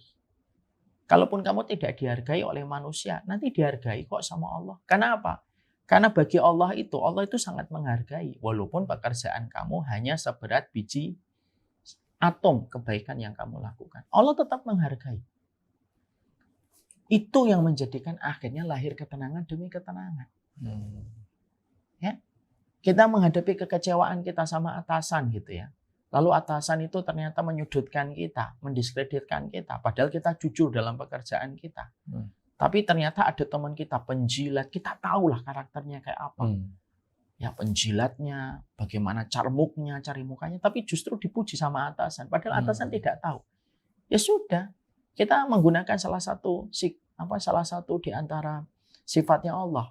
Bahwasanya ya sudah, as-somad saya itu bergantungnya sama Allah, tidak bergantung sama atasan. Itu tuh yang paling susah itu apa? Menghadirkan Allah dalam setiap kehidupan kita. Nah, itu yang paling susah. Makanya makna ihsan, kamu melihat Allah atau kamu merasa dilihat oleh Allah, itu ilmu tingkat tinggi. Walinya Allah itu sederhana, Mas. Walinya Allah itu adalah mereka yang berjalan, hati mereka tenang. Bukan karena dipuji banyak sholatnya, tapi karena merasa diawasi terus oleh Allah dan mampu menghadirkan Allah pada kehidupan manusia. Lah, manusia itu kayak kita ini lagi berjibaku, kita lagi bertempur habis-habisan antara mengetahui Allah untuk menjadi sebuah keimanan. Artinya kalau kamu sudah mengimani kan kamu harus siap komitmennya. Lalu dari komitmen ini kamu harus menghadirkan Allah. Kalau sudah menghadirkan Allah, itu ilmu tingkat tinggi, itu ilmunya para wali. Ilmunya para wali itu menghadirkan Allah dalam setiap perkara. Jadi tidak ada yang membuat mereka resah. Tidak ada yang membuat mereka gelisah. Kenapa? Mereka diatur oleh aturannya Allah. Tidak diatur oleh aturan manusia dan aturan makhluk. Karena kita kalau sudah tidak menggantungkan sama Allah, akhirnya menggantungkan ke siapa? Kalau kita sudah nggak bergantung sama Allah, kita bergantung ke siapa? Bergantung sama manusia kan. Dan bergantung sama manusia itu melelahkan. Kenapa? Ritmenya manusia itu beda-beda. Ya kan? Terus frekuensinya manusia itu beda-beda. Nah kalau kita sudah tidak mengenal Allah, setan akan mengambil kesempatan. Dijadikan kita bergantung kepada manusia. Kalau sudah bergantung sama manusia, ya kekecewaan. Karena yang lemah bergantung sama yang lemah. Seperti terseret banjir, bandang begitu besar, lalu kita bergantung sama teman kita yang juga sama-sama terseret. Ya kan gak akan bisa menyelamatkan. Yang bisa menjadikan kita sembuh itu ya cuma pikiran kita. Untuk kembali menghadirkan Allah. Kecemasan, rasa bersalah itu pasti ada, Mas. Tapi obatnya itu ya cuma satu. Terkoneksi kembali dengan Allah sebagai pencipta. Makanya apa? 3M kalau saya menyebutnya. 3M. Mengenal Allah, mengimani Allah, dan yang paling berat itu menghadirkan Allah. Itulah makna ihsan. Jadi khusyuk itu bukan hanya ketika sholat. Memang sholat itu butuh khusyuk, tapi menghadirkan Allah itu penting sekali. Kalau kita sudah menghadirkan Allah, tenang apapun yang kita lakukan. Karena kita hanya bertanggung jawab sama Allah. Ya, saya ngelihat itu yang menjadi problem besar pada kehidupan kita. Kita lupa menghadirkan Allah dalam setiap kehidupan yang kita jalani. Akhirnya kalau kita lupa, ya akhirnya kecemasan. Antum ketika merasa diancam, maka antum harus paham, an-nafi, yang memberikan manfaat itu hanya Allah. Artinya, kalau kita paham, Allah yang bisa memberi manfaat. Allah juga yang bisa memberi manfaat itu hanya Allah. Kita akan tenang, Mas. Kalaupun seluruh manusia memberikan apapun kejahatan untuk kita, tapi kalau kita tahu bahwasanya yang bisa memberikan manfaat dan manfaat hanya Allah, kita tenang. Kalaupun terjadi kepada kita itu sudah ditetapkan oleh Allah. Semuanya akan mengalir begitu tenang pada kehidupan kita. Makanya orang yang betul-betul mengimani Allah dengan sifatnya 99 itu luar biasa. Makanya Rasulullah memberikan sebuah garansi ekstra dan mega bonus. Inna lillahi tis'atun wa tis'una isman faman ahsaha dakhala jannah. Allah itu punya 99 nama dan sifat. Siapapun yang menjaga hidupnya dengan 99 namanya Allah ini pasti masuk surga. Dia akan tenang pada kehidupan. Karena dia tahu bahwasanya pada kehidupan itu dia sudah dijamin oleh Allah. Ketenangan itu sebagaimana contoh yang paling mungkin adalah bagaimana kita menghadirkan kembali Allah pada kehidupan kita. Lah itu yang harus kita pahami. Lah bagaimana menghadirkan Allah? Ya setiap hari dilatih. Practice make perfect. Betul atau tidak? Betul. Ya kan? Ya latihan itu membuat kita sempurna. Mengenal Allah juga harus latihan.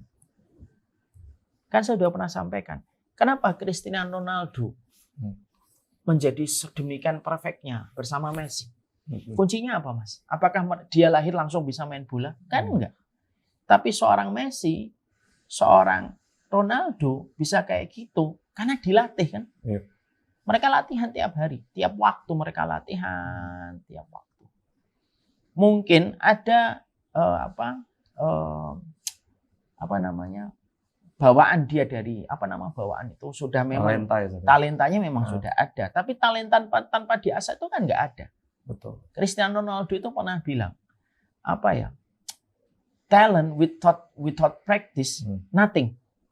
Kamu punya talent, kalau bahasa Inggris saya kalau salah talent, kalau kamu punya talent tanpa ada latihan nothing, kata dia. Itu pernah disampaikan oleh Ronaldo, saya pernah dengar sendiri. Dan memang betul. Ronaldo itu percaya pada kekuatan latihan. Sama, kalau bola saja harus berlatih. Ya apalagi mengenal Allah, Mas. Karena itu sumber kekuatan paling besar pada kehidupan kita. Yang harus kita lakukan itu yang menghadirkan Allah. Sholat, menghadirkan Allah. Allah itu maha melihat. Apapun yang kamu pikirkan akan dilihat sama Allah. Akhirnya kita sholatnya lebih tenang. Dalam apapun kita misalkan ada kejadian yang tiba-tiba miss, tidak sesuai dengan apa yang kita sudah rencanakan, sudah ingat lagi kembali Allah. Allah yang mengatur semuanya. Allah Al-Muqtadir. Allah itu yang menakdirkan semua peristiwa dalam kehidupan kita. Dan kita itu hanya pindah dari satu sifatnya Allah ke sifat-sifat yang lain dalam setiap episode kita yang berubah-ubah. Begitu. Jadi akhirnya tenang. Nah masalahnya adalah kita ini bodoh terhadap Allah. Kita hanya mengenalnya, tapi nggak mengimaninya. Sifat-sifat Allah kita nggak kenal. Gimana kita bisa hidup tenang kalau kita nggak mengenal siapa pencipta kita? Kita ini produk. Lah produk itu kan tergantung kepada pabrik yang mengeluarkan produk itu. Kan gitu. Makanya salah satu contoh, saya ngelihat kondisi zaman hari ini. Saya gelisah nggak? Tidak gelisah. Gelisah setiap saya ngelihat anak-anak saya itu gelisah saya. Tapi saya tahu Allah, ketika Allah mensifati dirinya, allati la tudayyi'u wada'i'uhu. Allah itu tidak pernah menyia-nyiakan titipan yang dititipkan kepadanya. Ketika saya tahu Allah itu tidak pernah menyia-nyiakan titipan yang dititipkan kepadanya, cara saya untuk mengusir keresahan hati saya ketika memikirkan anak-anak nanti gimana? Ya sudah. Yang saya pikirkan, udahlah, saya titip sama Allah yang tidak pernah menyia-nyiakan titipan. Lah proses itu loh yang harus dihadirkan dan itu harus dipelajari tiap hari, tiap waktu. Bahkan kalau bisa ditulis di dinding, kalau bisa ditulis di handphone. Kita ini harus nulis setiap waktunya, setiap saatnya. Supaya betul-betul kita ini memahami tentang upaya kita untuk menghadirkan Allah dalam setiap kehidupan kita. Nah, itu yang sering gagal, Mas. Jadi Allah itu hanya dikenal secara normatif. Betul atau tidak? Betul. Antum kan baru ngaji. Antum selama ini kenal Allah secara normatif atau tidak? Kan normatif Allah gitu aja. Mencipta. Tapi grade untuk mengenal Allah itu tidak pernah bertambah. Padahal yang bisa menciptakan ketenangan ya hanya Allah pada kehidupan. Waladzi anzala sakinata fi qulubil mu'minin. Allah yang menurunkan ketenangan pada setiap hati orang yang beriman. Nah, kalau boleh saya buatkan polanya gini, Mas. Kalau kamu merasa sendirian, tidak ada orang yang sayang sama kamu, coba deh kamu buka sifat sayangnya Allah. Mungkin nggak Allah menciptakan satu makhluk tanpa Allah sayangi? Tidak mungkin. Kalau kamu sedang gelisah, banyak pemutusan hubungan kerja, coba deh pahami Allah itu Ar-Razzaq. Kalau hatimu sesak dengan berbagai macam hal yang kamu tidak tahu kenapa hati saya sesak, Allah itu Maha melapangkan. Kamu lagi sakit, Allah itu Asy-Syafi. Kalau kamu tidak dihargai, Allah itu Asy-Syakur, pasti menghargai apa yang kamu lakukan. Kalau kamu dalam kondisi khawatir bahwasanya ada orang yang ingin berbuat jahat sama dirimu, ya kita harus paham Allah itu adalah An-Nafi. Allah itu yang memberi manfaat dan tidak ada yang bisa menghalangi manfaat yang telah diberikan oleh Allah. Ya itulah pekerjaan. Tidak pernah mengenal henti untuk mengenal Allah. Itulah sumber kekuatan. Jadi 3 yang kita harus pahami, yaitu adalah mengenal Allah, mengimani Allah, menghadirkan Allah setiap harinya. Lah itulah sumber ketenangan. Maaf ya Mas, kalau kita sama makhluk pasti sedih. Antum pernah nggak ngelewatin masa-masa dalam berkeluarga, bertengkar sama istri? Pernah kan? Pasti pernah. Pada saat itu antum kecewa banget atau enggak? Iya. Ya kan? Kecewa sekali. Siapa yang bisa menyembuhkan? Ya kita kembalikan, ya sudahlah. Nikah itu ibadah. Ya enggak? Kita merasa kita sudah begini, sudah begini. Merasa apa yang kita berikan untuk keluarga sudah all out nih. Ya kan? Tapi pasti kalau kita ini dengan manusia pasti ada kekecewaan. Itu wajar Mas. Istri kita yang melahirkan, kita sudah memberikan apa yang bisa dia berikan untuk kita saja kadang-kadang bisa mengecewakan kita kok. Sebagaimana kita juga mengecewakan istri kita kan. Ya kalau istri, orang yang paling dekat dengan kita, suami yang paling dekat dengan kita bisa mengecewakan kita kalau lagi ada konflik. Berarti di situ sudah jelas. Manusia itu tidak ada yang tidak mengecewakan dalam kehidupan manusia. Makanya itulah yang menjadikan kita disuruh untuk tawakal sama Allah. Bergantung sama Allah. Dan ini pelajaran terpanjang pada kehidupan. Ibadah terpanjang itu menghadirkan Allah. Kalau ada yang mengatakan ibadah paling panjang itu berkeluarga, saya setuju dan tidak setuju. Setuju karena memang ibadah itu paling panjang. Tapi ibadah paling panjang itu sebenarnya ihsan dalam kehidupan. Menghadirkan Allah dalam setiap perkara. Semuanya diarahkan karena Allah. Kita tidak boleh menjadi raja-raja kecil dalam kehidupan kita. Kan masalahnya adalah kita itu suka menjadi raja kecil dalam kehidupan kita. Terutama ketika sudah merasa punya gaji. Ya kan? Gajinya udah di atas 10 juta. Sudah punya rumah. Bisnis ada yang goal dan akhirnya bisa membeli mobil. Tanpa sadar kita sudah menciptakan Tuhan-Tuhan kecil di dalam diri kita. Lalu kita lupa sama Tuhan besar yang telah menciptakan kita. Itu sumber masalahnya dan itulah yang terus akan menjadi problem dalam kehidupan kita. Setiap waktunya, setiap saatnya. Jadi problem kita itu adalah ya ketika kita putus koneksi kita dengan Allah. Kita nggak mengenal Allah. Makanya akhirnya kembalikan semuanya untuk menghadirkan sifat-sifat Allah dalam setiap episode yang kita jalani. Dan itu pasti melahirkan ketenangan, Mas. Pasti melahirkan ketenangan. Antum ketika dalam perjalanan ada satu takdir yang antum khawatirkan. Udah, Allah itu Al-Muqtadir yang menetapkan segala episode pada kehidupan saya. Sudah minta sama Allah, rayu sama Allah supaya menetapkan takdir yang baik untuk kita. Itulah pelajaran ibadah terpajang pada kehidupan manusia itu apa? Mengenali, mengimani, menghadirkan Allah dalam setiap kehidupan kita. Dan itulah yang membedakan kita dengan generasi-generasi umat sebelum kita. Umat sebelum dulu itu mampu menghadirkan Allah dalam setiap kehidupan mereka. Makanya setiap masalah tidak pernah membuat mereka terkubur dengan masalah yang mereka hadapi. Tapi setiap masalah yang mereka hadapi itu membuat mereka semakin kenal dengan Allah. Jadi semakin mereka itu kenal dengan Allah Subhanahu wa taala, maka itulah yang menjadikan akhirnya mereka itu memiliki ketenangan super tingkat tinggi dan maksimal.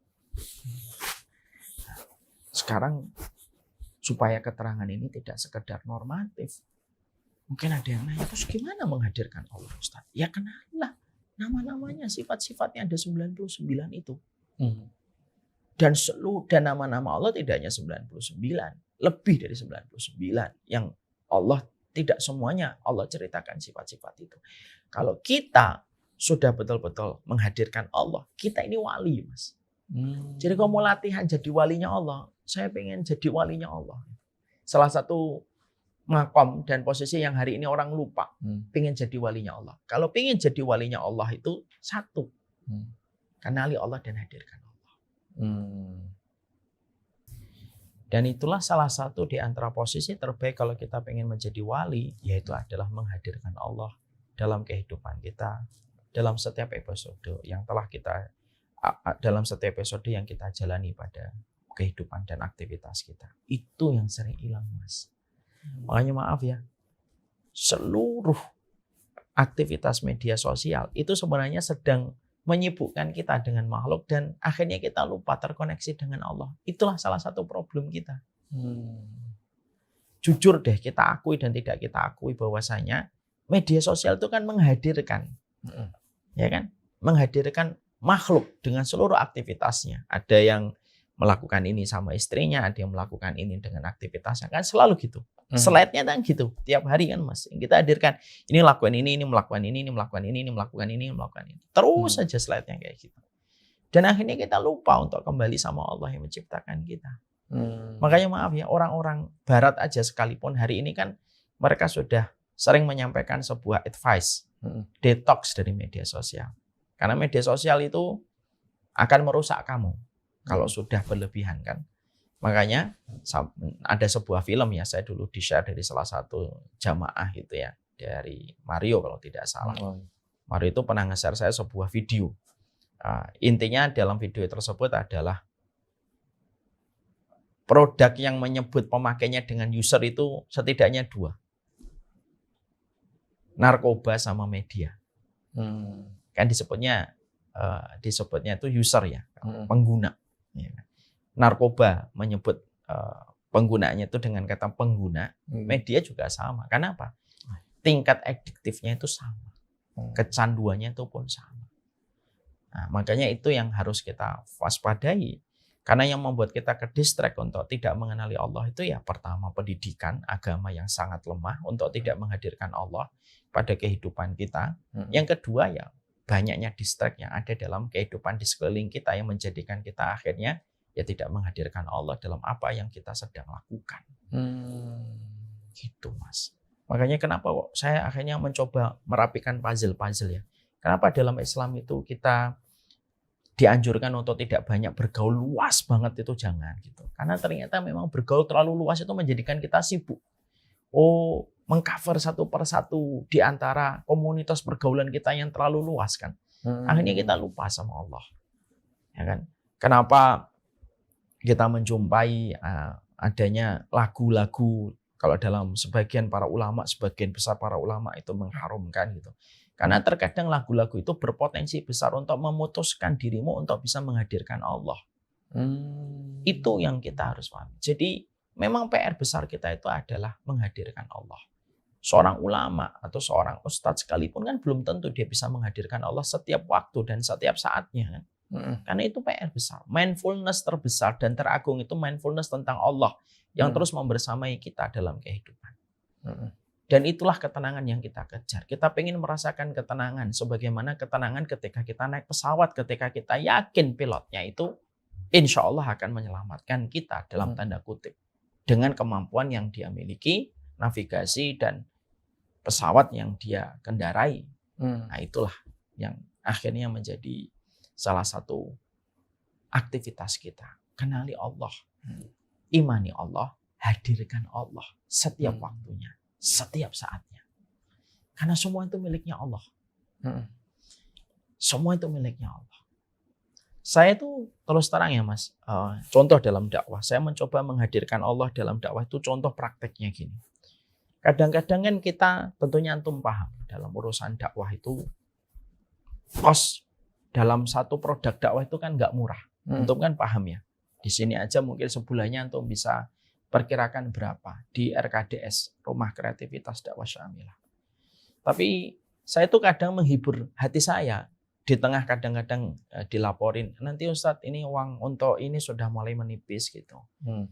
Selalu yang saya ingat tuh sederhana Mas. Saya dakwah itu kan modalnya semua datang dari Allah. Modalnya itu datang dari Allah. Saya modalnya 0. Ilmu datang dari Allah. Mulut yang saya pakai untuk menyampaikan kalimat demi kalimat datang dari Allah. Orang yang belajar kepada kami, yang ngirim juga Allah. Lalu yang membuat saya khawatir apa? Modalnya 0 kok. Nothing tulus gitu loh. Kalaupun kita akhirnya menipis, ya pasti nanti Allah akan nyukupin. Dan tidak ada yang perlu kita khawatirkan. Misalkan 0 minus akhirnya, ya memang kadang ada rasa khawatir. Tapi itu akan terobati ketika kita yakin Allah tidak akan membiarkan kita kok. Kalau kita betul-betul tahu bahwasanya ini semuanya datang dari Allah nih. Itu kan tenang. Ada seorang guru terkenal. Ketika dia diceritakan muridnya. Guru ini ketika pernah menjamu tamu, ada sebuah dialog dan dialognya itu terekam sama tamunya. Yaitu ketika istrinya beliau ngomong, "Bi, gula di dapur habis." Perhatikan jawaban dari suaminya. Nggak apa-apa, Mi. Kalau gula itu mau habis, berarti rezeki yang baru mau didatangkan oleh Allah. Karena terkadang Allah itu baru menghadirkan rezeki ketika yang lama sudah habis. Oh, iya. Akhirnya ibunya yang di dapur tuh ya tenang. Anaknya juga tenang. Kenapa? Menghadirkan Allah. Lah kita ini tidak pernah menghadirkan Allah. Mungkin mengenal, mungkin mengimani, tapi menghadirkannya ini loh yang susah. Sama pendidikan kita, Mas Tore kan punya anak nih. Salah satu di antara pendidikan terbaik kita itu yang menghadirkan Allah untuk anak-anak kita. Fahamkan terus bahwasanya Allah marah. Jangan, Abi marah loh, jangan gitu. Allah marah loh, Allah seneng loh. Dicari sama Allah loh, Basam. Basam nanti di ini sama Allah loh. Mengkaitkan terus dengan Allah itu penting. Supaya akhirnya ritme mereka dalam pendidikan itu tidak kembali kepada makhluk. Tapi kembali itu sama Allah. Seorang bapak ngomongnya bukan atas nama dia, tapi atas nama Allah. Ini Allah loh nak. Contoh nih ngasih rezeki. Istri saya selalu ngomong, ini rezeki dari siapa? Dari Abi bukan, dari Allah. Abi yang memberikan melalui Abi. Nah, kalau mereka sudah terkoneksi terus dengan itu upaya untuk menghadirkan Allah dalam setiap kejadian, dalam setiap peristiwa. Ya, nah, itu yang kita selama ini nggak pernah mendapatkan. Pendidikan mengenal Allah itu dikenal hanya sebagai pendidikan normatif. Ya enggak? Dah masuk ke madrasah, mengenal Allah nih sifatnya begini-begini, tapi dijembrengkan, dijelaskan, digamblangkan dalam kehidupan sehari-hari, enggak kena dia. Lah itu yang akan menjadi masalah dan problem kita hari ini, tidak menghadirkan Allah. Menjadi dai tidak menghadirkan Allah. Menjadi pejabat tidak menghadirkan Allah. Menjadi pengusaha tidak menghadirkan Allah. Ya sering berantakan. Dia sering ngaji tapi bisnisnya tidak pernah berubah, ya tetap gitu-gitu aja. Kenapa? Dia dalam proses mengenal Allah, tidak menghadirkan Allah kan. Dan itu yang menjadi masalah. Nah, kalau sudah tidak kenal, produk kok tidak mengenal pabriknya, ya produk itu akan cepat rusak lah. Karena apa? Karena produk itu akan digunakan tidak sesuai dengan petunjuk pemakaian oleh pabrik yang mengeluarkan. Nah, itu masalahnya. Jadi kita ini harus jujur. Mungkin ketidaktenangan kita dalam kehidupan itu jujur deh. Mungkin kita nggak kenal Allah. Sifat-sifat Allah aja nggak pernah kita kenali kok. Kita nggak pernah berupaya untuk menyelami satu persatu sifat-sifat Allah yang sempurna. Contoh nih, As-Somad. As-Somad itu tempat bergantungnya setiap kebutuhan makhluk. Kalau orang itu berhasil memaknai, menghidupkan kata As-Somad dalam kehidupan, apa yang membuat dia khawatir, Mas? Apa yang membuat dia khawatir? Gak ada. Dia tahu dia As-Somad kok. Dia tidak perlu nyenggol riba, dia tidak perlu nyenggol yang haram. Kalau dia tahu bahwasanya bergantungnya dia itu kepada Allah. Mau kondisi resesi, mau kondisi krisis moneter sekalipun. Tapi kalau dia tahu bahwasanya bergantungnya itu sama As-Somad Allah, ya akan lahir ketenangan. Nah, itu yang harus kita hidupkan. Untuk kita, supaya kita tidak mengenal Allah secara normatif, official doang, tapi kita tidak menghadirkannya. Nah, itulah makna yang disampaikan oleh Rasulullah. Inna lillahi tis'atun wa tis'una isman. Faman ahsaha dakhalal jannah. Allah itu punya 99 nama. Kalau kamu menjaganya, menjaga itu mengimaninya, menghadirkannya, merealisasikan betul Allah dalam setiap kejadian, maka itu yang akan menjadikan kamu masuk surga. Dan kamu orang yang paling tenang. Orang itu kalau sudah dipastikan dan digaransi masuk surga adalah orang yang sudah selesai dengan urusan dunianya kan. Dia sudah selesai dengan urusan dunianya kalau dia sudah mendapatkan janjinya surga. Nah, itu yang sedang kita kejar. Ya kan? Itu mencari Allah dalam setiap hal yang kita lakukan. Itu sulit. Makanya makom tertinggi manusia itu mukhlis. Orang yang ikhlas. Orang yang berhasil menghadirkan Allah dalam setiap aktivitas. Dalam setiap omongannya. Dia ingatnya Allah dulu. Dia ingatnya Allah. Melakukan sesuatu karena Allah. Meninggalkan sesuatu karena Allah. Dan itu betul-betul interaksi jujur. Bukan interaksi buat-buatan. Bukan lip service. Kenapa? Bisa jadi hari ini kita sering, maaf ya, tanpa sadar kita lip service mengatakan Allah. Tapi ternyata kita nggak jujur untuk Allah. Nah, itu yang jadi problem-problem dalam kehidupan kita. Nah, jangan menjadi raja kecil di balik kehidupan yang menurut kita sudah mapan. Ustadz, jangan jadi raja kecil. Antum sebagai profesional muda, ya, terkadang kita membuat raja kecil dalam diri kita. Saya sudah punya mobil, anak saya sehat, pekerjaan saya mapan, gaji di atas 10 juta. Mungkin kita tidak pernah declare langsung, saya raja. Enggak, tapi setiap harinya itu kita itu sudah kayak raja kecil yang seakan-akan tidak membutuhkan pencipta yang telah menciptakan produk bernama kita sebagai manusia. Nah, itu sumber ketenangan manusia itu adalah ketika mereka mengenal Allah. Walinya Allah itu tenang ketika diatur sama Allah. Kayak anak kecil loh, Mas. Anak kecil itu kan tahu kalau mereka diatur sama Allah. Makanya tenang hidup mereka. Ada nggak anak kecil yang depresi? Nggak ada. Anak kecil itu nggak pernah depresi, Mas. Kenapa? Iman mereka masih bersih, fitrah mereka.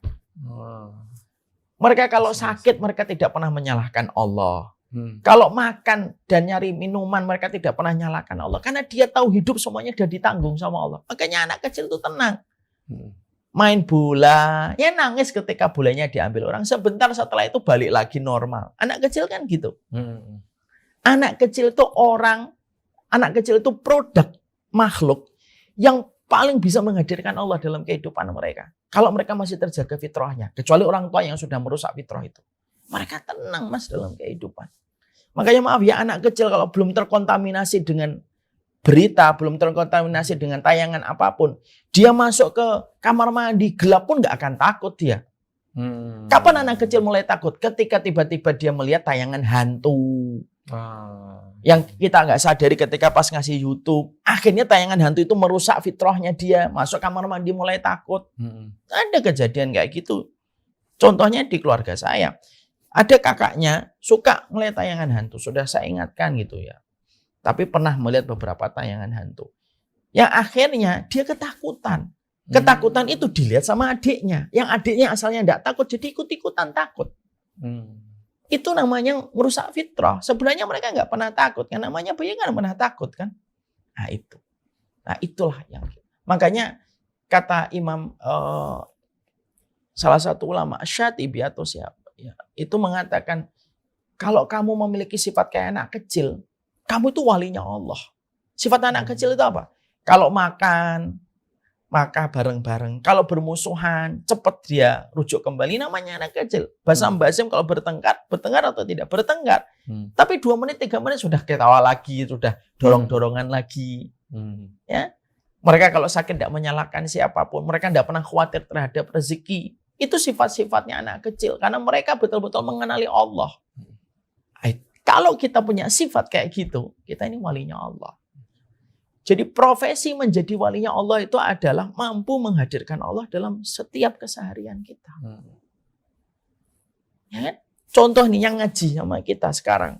Mereka ngaji kita. Kalau mereka tahu, oh diawasi sama Allah. Kan ngajinya didengerin. Walaupun mereka berada di dalam rumah. Tidak ada yang melihat. Tapi kalau merasa diawasi oleh Allah, dia akan terus mencatat. Dia terus akan memaknai. Itulah PR besar kita. Dan itulah ternyata problem besarnya kita. Kita baru mengenal, belum tentu mengimani. Kita mungkin mengimani, tapi belum tentu menghadirkan Allah. Akhirnya kalau sudah nggak menghadirkan Allah, ya setiap perkara bisa membuat kita stres.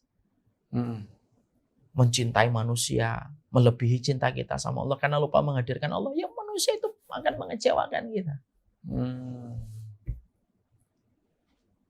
Kembalilah kepada titik 0 fitrahmu.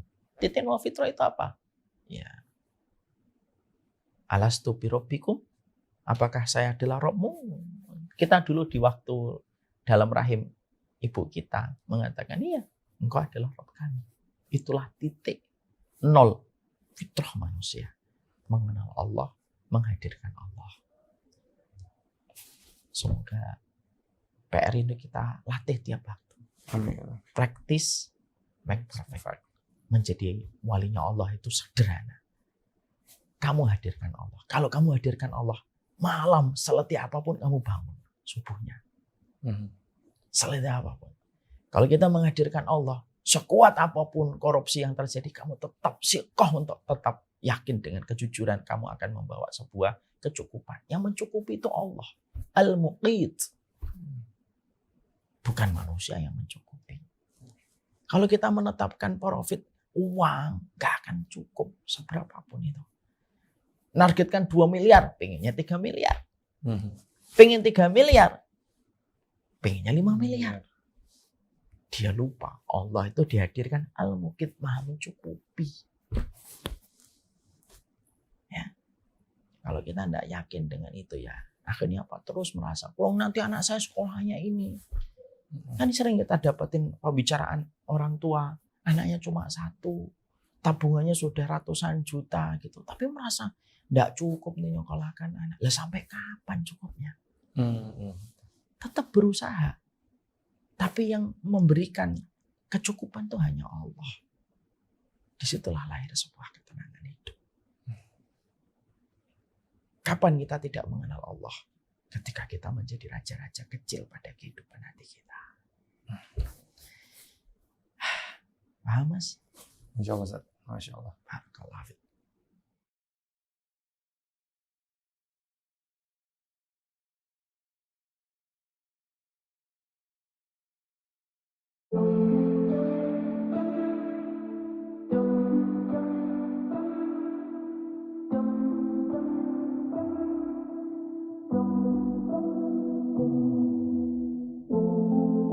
I'm struggling to stay afloat. This rope is holding by its last thread. These flames are burning up my heart. My eyes fogging up like glass. These tears roll their way to the ground. My knees up against my chest. And hope is all that I have left. So I'm calling out to you. So I'm calling out to you.